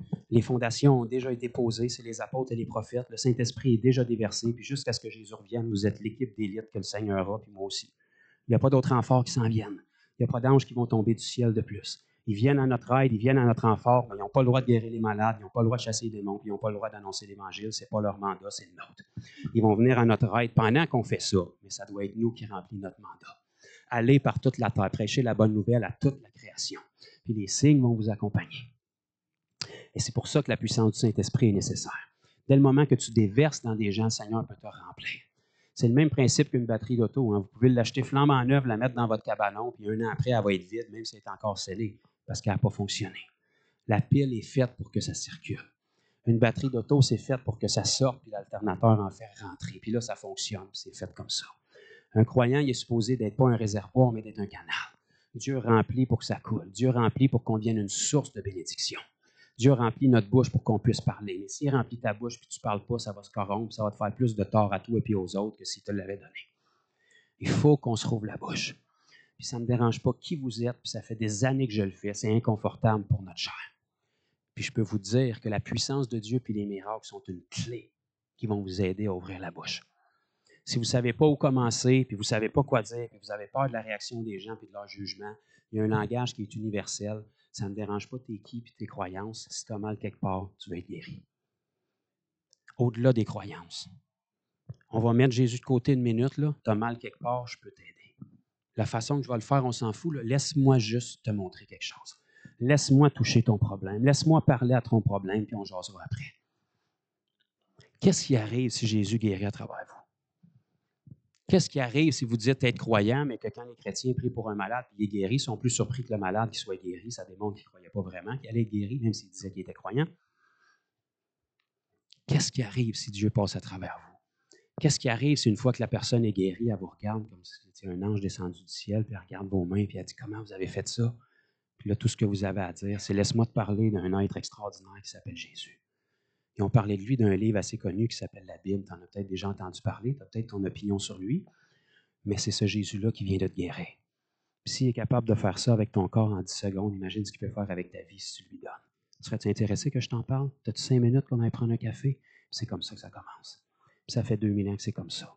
Mais il va falloir passer par-dessus notre inconfort. Il va falloir arrêter de prendre les versets bibliques qu'on a accumulés puis se donner des excuses pour ne pas le faire puis commencer à le faire à un moment donné. Parce qu'on est tous là à crier à Dieu, utilise-moi. Donne-moi ton Saint-Esprit, plus d'esprit. Je t'avertis, s'il y a plus d'esprit, c'est pour témoigner. Fait que si tu ne veux pas témoigner, ne demande-en pas plus. Seigneur, utilise-moi. Je mets ma vie sur l'autel. Sérieusement, tu mets ta vie sur l'autel? Parfait. Seigneur Dieu, utilise-moi, je veux des hommes. Puis là, Dieu te répond, parfait, on commence quand? Là? Ben non, là, c'est dimanche, il faut aller dîner. OK, puis après le dîner, ouais, ben, il y a du monde qui vient à la maison. Parfait. Dimanche soir, ben là, il faut se coucher, on travaille demain matin. Parfait. Lundi, d'abord? Ben non, lundi, je travaille, tu le sais. Puis là, la semaine d'école, c'est la piscine avec les enfants. Puis, OK, d'abord. Mercredi? Non, mercredi, c'est la réunion de prière, Seigneur. OK, après la réunion de prière, ben là, il faut se coucher, on travaille le lendemain. Puis, OK, d'abord, vendredi, après ta semaine? Non, vendredi, on a un agapé avec les frères, puis on a une réunion de prière. Je sais, la prière, c'est important. Parfait. Samedi, alors? Samedi, c'est ma seule journée de congé avec la famille. Il faut que je me repose un peu. Dimanche, alors? Ben, dimanche, on a un invité. Il faut être à l'église. OK, mais là, il y a 7 jours dans la semaine. Je ne peux pas en rajouter. Là. J'ai tout créé en 6 jours. J'ai fait une 7e journée. C'est quand que je vais pouvoir t'utiliser? Pourquoi tu dis « utilise-moi » ? Mais c'est comme ça qu'on fait pour la majorité. On est rempli avec plein de belles activités chrétiennes, qui n'a rien nécessairement de mal dedans. Plein de belles activités familiales, qui n'a rien nécessairement de mal dedans. Dieu aime nos rassemblements, Dieu aime notre famille, Dieu aime qu'on en prenne soin, mais ce n'est pas ça la priorité. Où est-ce qu'on a du temps pour Dieu dans notre horaire? Où est-ce qu'on a du temps pour son cœur à lui dans notre horaire? Où est-ce que dans tout notre travail de chrétien, on peut permettre à Dieu de rejoindre les hommes? Parce que vous savez, on peut être ici avec le plus beau tapis, le meilleur sambon, puis la meilleure musique, c'est pas ça qui va attirer les gens. La Bible nous dit d'aller. C'est pas aux poissons à sauter dans la barque, c'est aux pêcheurs à aller pêcher. Il faut aller lancer notre ligne. Il faut être là avec la bonne nouvelle puis leur donner. Nous, on le sait qu'on a la bonne nouvelle, qu'on a la vérité, mais les gens de l'extérieur ne le savent pas. La seule façon qu'ils vont pouvoir le savoir, c'est quand vous êtes un témoin puis vous allez leur dire ce que Jésus a fait pour vous. Puis si Jésus l'a fait pour vous, il aime ces personnes-là autant que vous. Puis il veut les toucher comme il vous a touché. Et puis il veut le faire à travers vous. Vous savez, l'Église n'a pas tellement de problèmes souvent à croire que Dieu peut tout.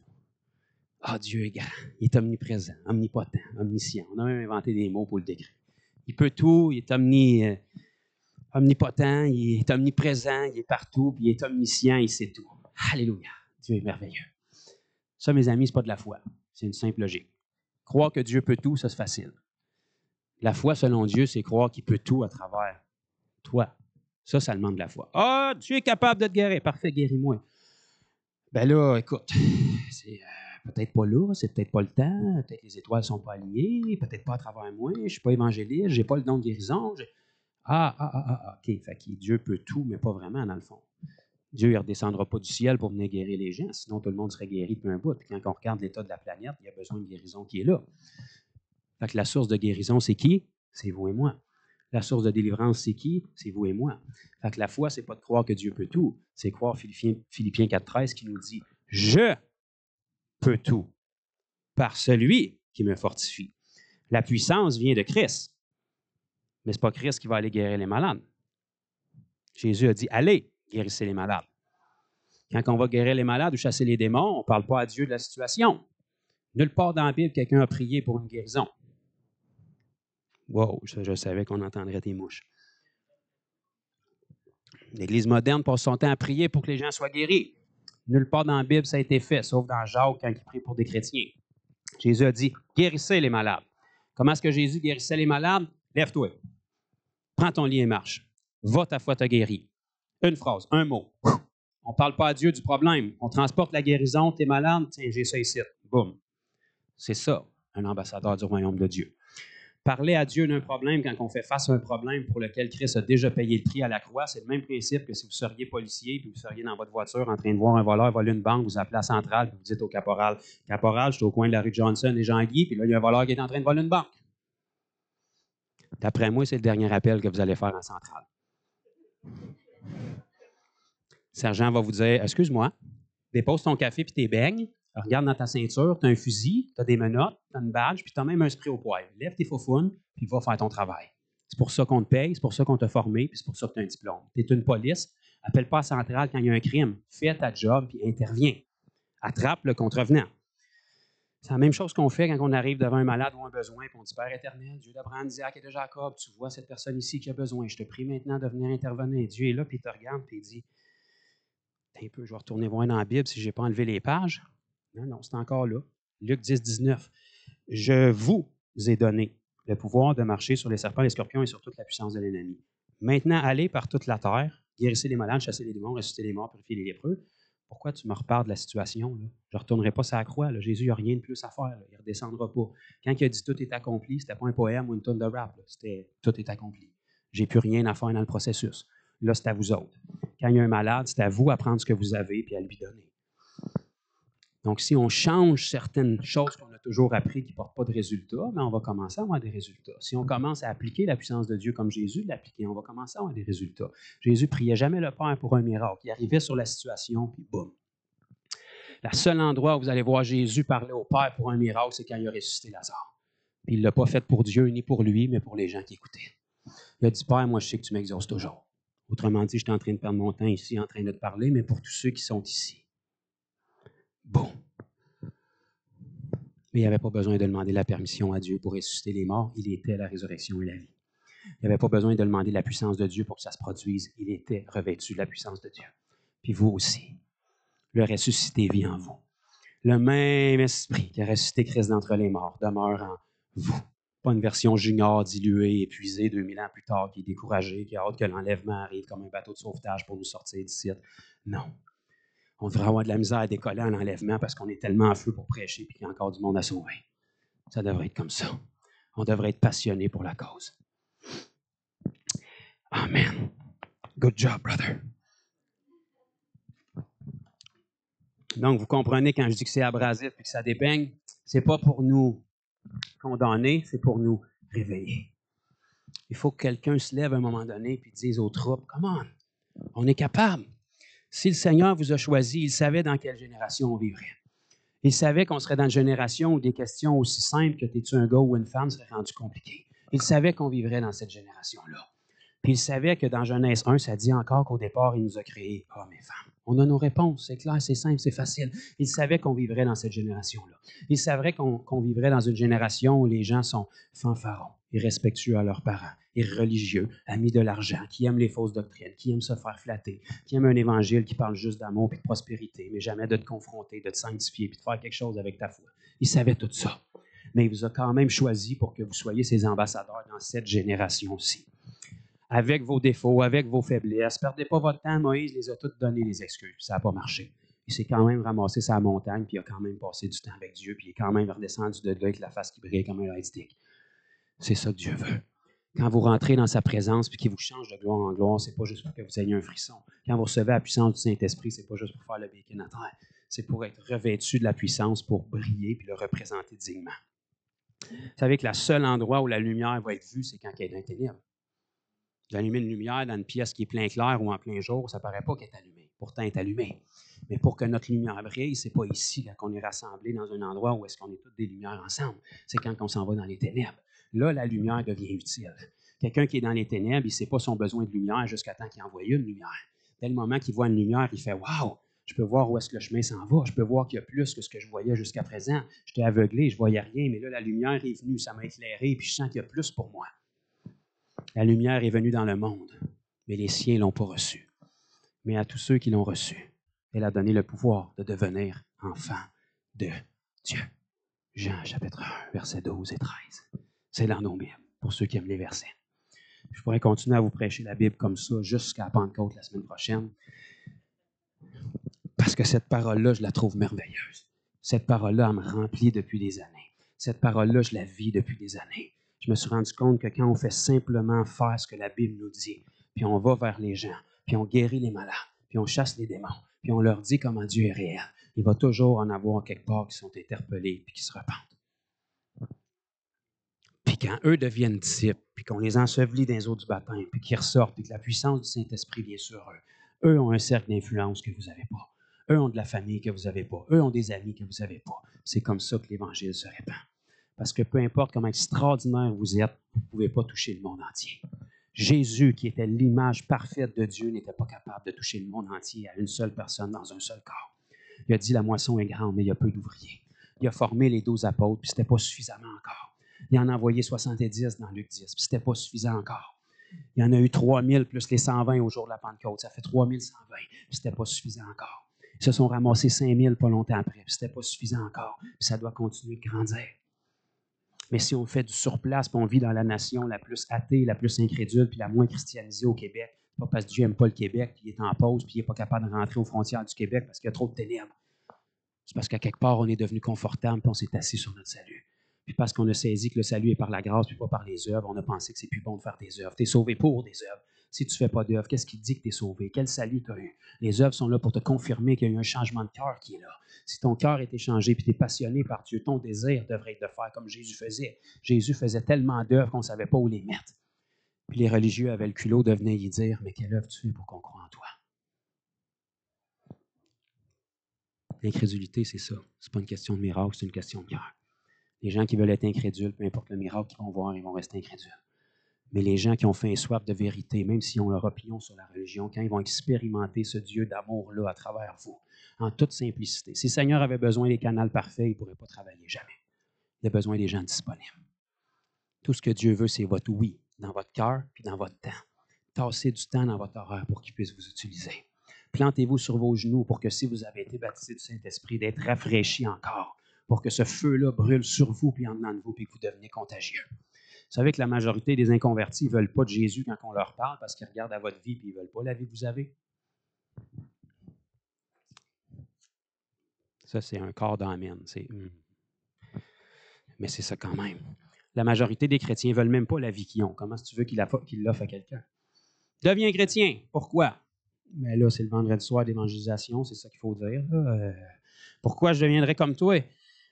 Je ne sais pas, honnêtement. J'ai perdu tous mes amis. J'ai une job moins payante que j'avais avant. Je suis obligé de donner des offrandes. Puis je suis plus découragé que j'avais avant.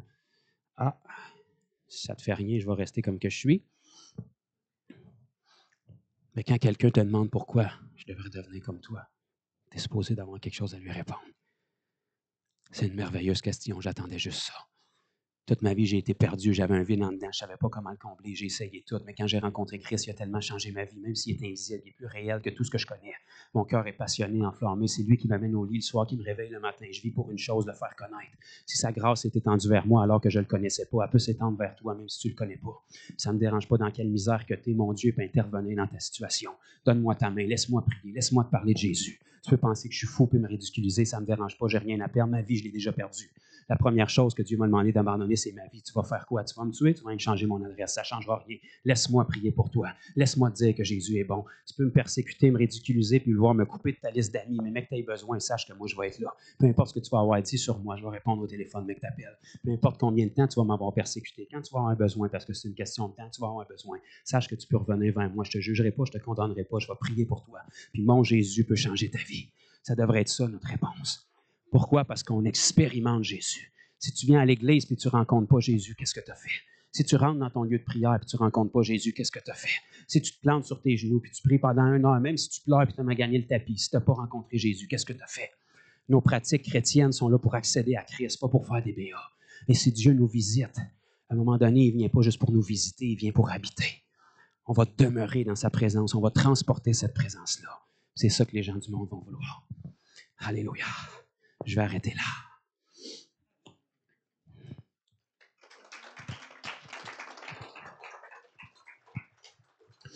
Avant midi, wow, je suis béni, ça commence à 9h30 ici d'habitude. OK, donc je ne sais pas si y a quelqu'un qui est en mesure de mettre de la louange ou pas, parce que d'habitude, tout le monde sont décoiffés et ont eu de la petite pépine dans leur cœur, fait que la louange, ça les apaise un peu pour faire digérer le message. Sinon, ben, Jésus est vivant pareil.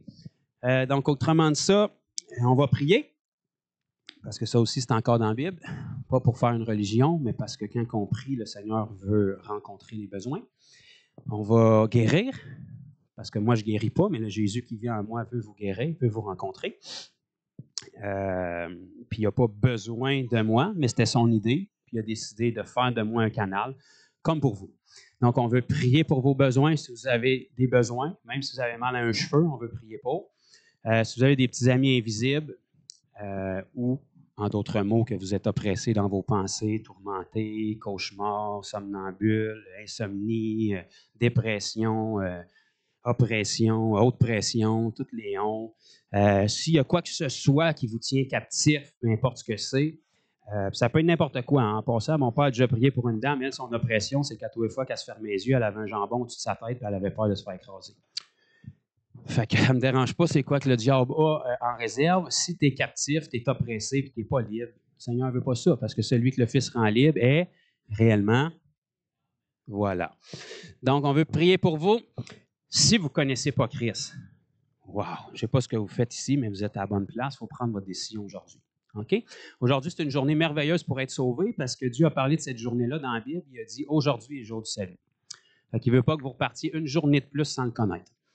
Être sauvé, ça ne veut pas dire « j'ai répété une prière », ça veut dire que vous l'avez rencontré. Il a changé votre cœur. Vous pouvez répéter 1000 prières et ça ne changera rien. Dès le moment que vous décidez de dire « OK, prends tout », là, il y a quelque chose qui peut se faire. Dieu veut que vous vous fianciez avec Jésus. Vous êtes l'épouse, il est l'époux. Un engagement, c'est ça qu'il veut. Si vous voulez faire ça aujourd'hui, vous allez pouvoir me le dire quand vous allez avancer. Si vous voulez être rempli du Saint-Esprit et vous ne l'êtes pas, c'est la place pour ça. Si vous voulez être rafraîchi par le Saint-Esprit parce que vous avez séché, c'est la place pour ça. Le Seigneur veut qu'on soit vivant. Il veut que vous soyez tellement remplis que ça déborde, que ça touche. Dans l'Ancien Testament, les gens ne touchaient rien d'un peu parce qu'ils avaient peur d'être un peu. Dans le Nouveau Testament, Jésus touchait tout ce qu'il y avait d'un peu puis ça devenait peu. Pourquoi? Parce qu'il était tellement débordant que sa sainteté débordait sur les autres. Donc, Dieu veut tout ça pour vous. Autrement dit, ça nous dit que Dieu a envoyé Jésus-Christ pour nous faire du bien. Donc, s'il y a du bien que Dieu pourrait vous faire aujourd'hui, bien, je le sais que je ne suis pas le modèle que vous voudriez. Je ne suis pas peut-être habillé comme vous voudriez. Je parle peut-être un peu trop vite. Je n'ai peut-être pas le look que vous attendez. Mais le Seigneur veut passer à travers moi pour venir vous chercher. Parce que ce n'est pas le canal qui a de l'importance, c'est le contenu. Puis il veut vous rencontrer. Donc, avancez. On va prier pour vous. On va prier avec vous. Et ne laissez pas les paroles qui ont été apportées aujourd'hui tomber par terre. Prenez-les dans votre cœur puis commencez à faire quelque chose. Je vous dis, vous êtes capable de faire bien plus que ce que le diable vous fait croire. À chaque fois que vous avez envie de parler de Jésus à quelqu'un, puis que votre tête vous dit, pas toi, qu'est-ce que tu vas dire, si tu bégayes, tu ne connais pas grand-chose, tu es le candidat que Dieu a besoin. Dieu a parlé à travers un âne. Vous êtes toujours mieux qu'un âne, vous avez des cordes vocales, lui, il n'en avait même pas. Un perroquet peut annoncer l'Évangile si tu y apprends. Vous êtes bien mieux qu'un perroquet, vous savez ce que vous dites. Vous êtes capable de faire quelque chose pour Christ. Étendez votre main, c'est malade. Dites rien, c'est faux.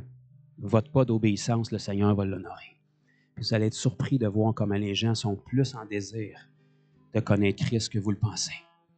En façade, tout le monde a de l'air beau, tout le monde est bien, tout le monde sent bon, puis tout est correct. Mais en dedans d'eux autres, s'ils sont touchés par Dieu, vous allez voir que les problèmes remontent assez vite. Vous êtes la solution dont ils ont besoin. Donc, avancez. Je vais prier avec vous. On va laisser Dieu agir. Autrement que ça, mon travail est fait. Je vous bénis. Et puis, je prie que ce que Dieu a parlé à son peuple ici aujourd'hui puisse vraiment porter du fruit. Puis, si vous avez besoin d'aide pour commencer, pour casser la glace, on est là pour ça. J'habite loin, mais on va vous référer du monde. Ils vont vous prendre par la main. Ils vont vous amener dans les rues. Ils vont vous amener au centre d'achat. Ils vont vous amener quelque part. Puis ils vont vous aider à témoigner. Parce que vous êtes capables, vous êtes des témoins. Vous avez ça en vous, même si vous ne le savez pas. Donc, je vous attends et on laisse Dieu agir sur vos situations. Soyez bénis au nom de Jésus.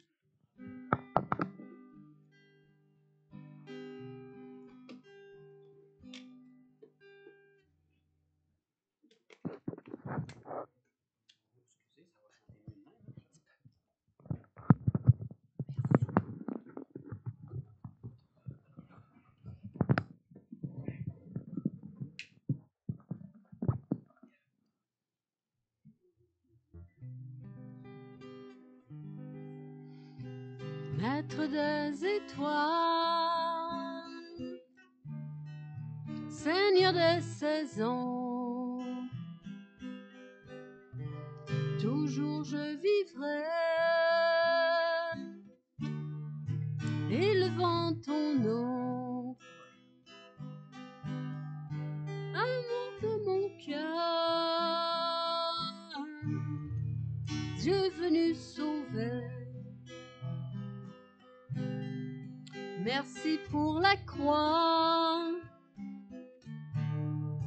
et ta vie donnée. Merveilleux, tout-puissant, Jésus est son nom. Alléluia Jésus. Alléluia Jésus. Alléluia Jésus, tu es le Dieu d'éternité. Alléluia Jésus. Alléluia Jésus. Alléluia Jésus, tu es gloire et majesté. Auteur de ma vie, du pécheur l'ami, Dieu puissant et saint, grand à l'infini, amour de mon cœur, Dieu venu sauver. Merci pour la croix et ta vie donnée.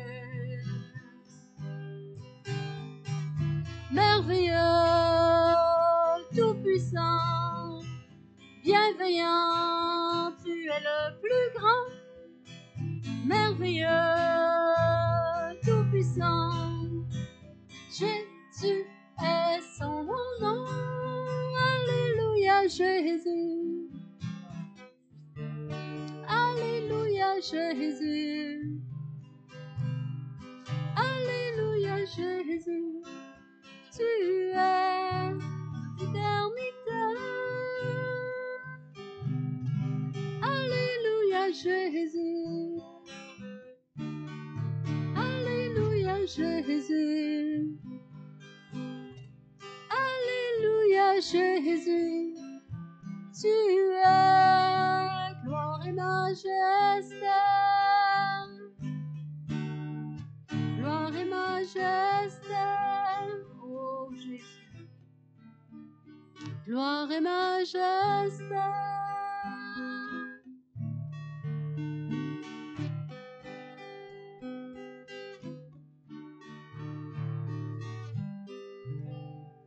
Alléluia, alléluia, Seigneur.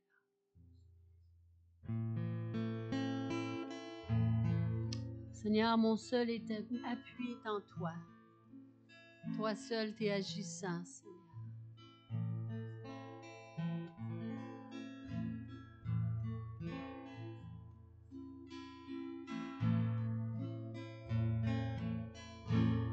J'ai cet espoir,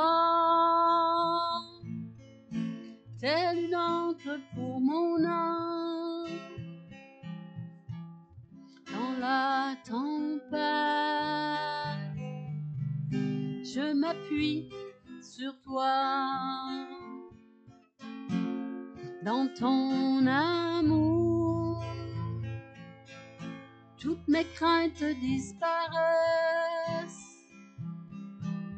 En toutes choses, j'ai confiance en toi. Mon espoir est assuré à la croix. Tu as tout donné, tu nous as rachetés. Cet espoir est une encre pour mon âme, inébranlable est notre Dieu.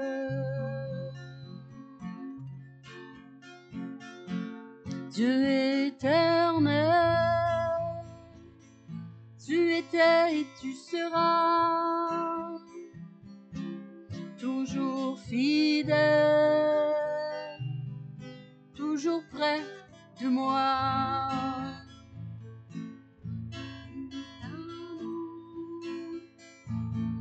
Toutes mes craintes disparaissent. En toutes choses, j'ai confiance en toi. Mon espoir est assuré à la croix. Tu as tout donné, tu nous as rachetés. Cet espoir est une encre pour mon âme, inébranlable. Notre Dieu. Ton nom est plus haut, ton nom est plus grand.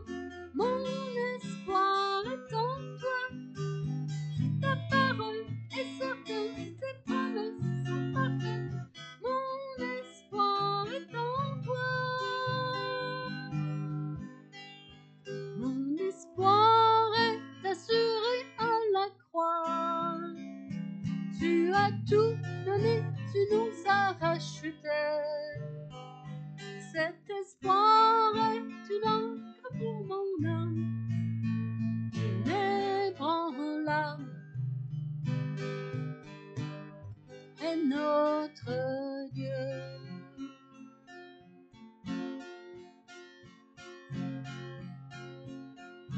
Mon espoir est assuré à la croix. Tu as tout donné, tu nous as rachetés. Cet espoir est une encre pour mon âme, inébranlable est notre Dieu.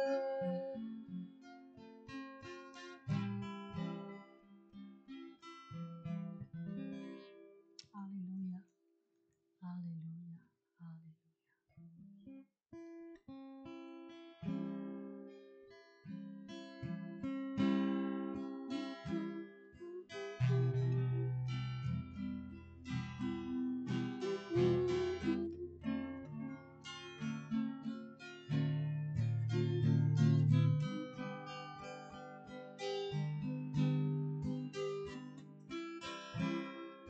Je veux être en sa présence pour le connaître, pour mieux l'aimer. Je veux être en sa présence pour découvrir le Dieu d'éternité. Je veux être en sa présence, car j'y retrouve la liberté. Je veux être en sa présence, rien dans ce monde ne peut la remplacer. Je veux être en ta présence pour le connaître, pour mieux l'aimer. Je veux être en sa présence pour découvrir le Dieu d'éternité.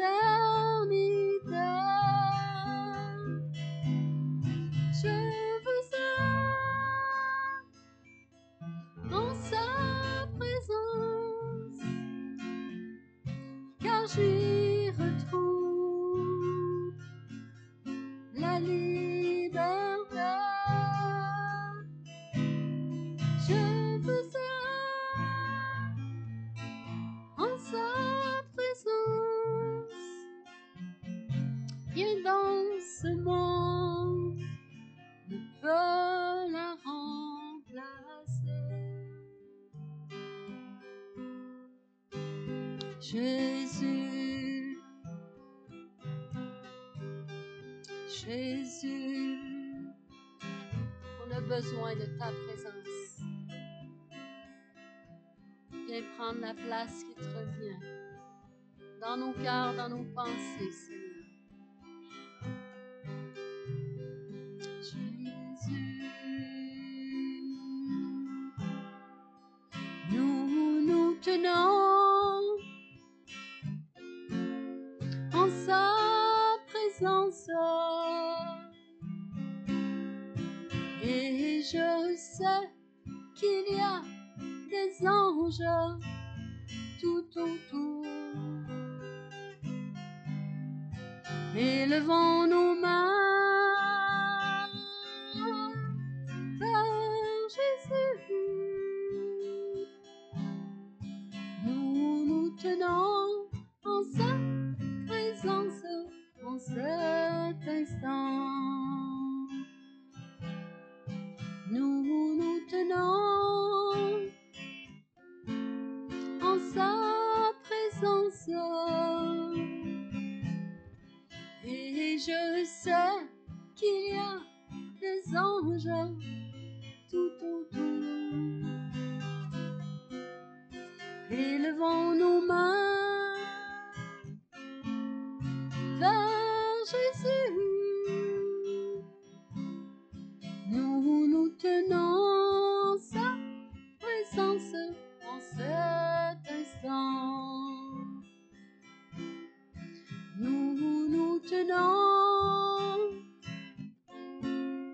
en sa présence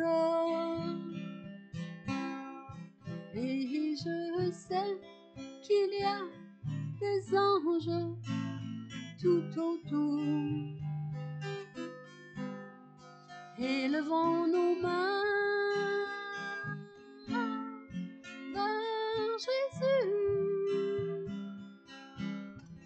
Nous nous tenons en sa présence en cet instant.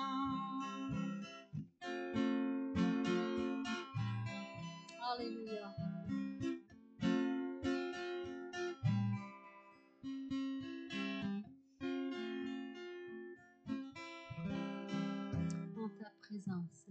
toujours, toujours, toujours plus de toi, Seigneur.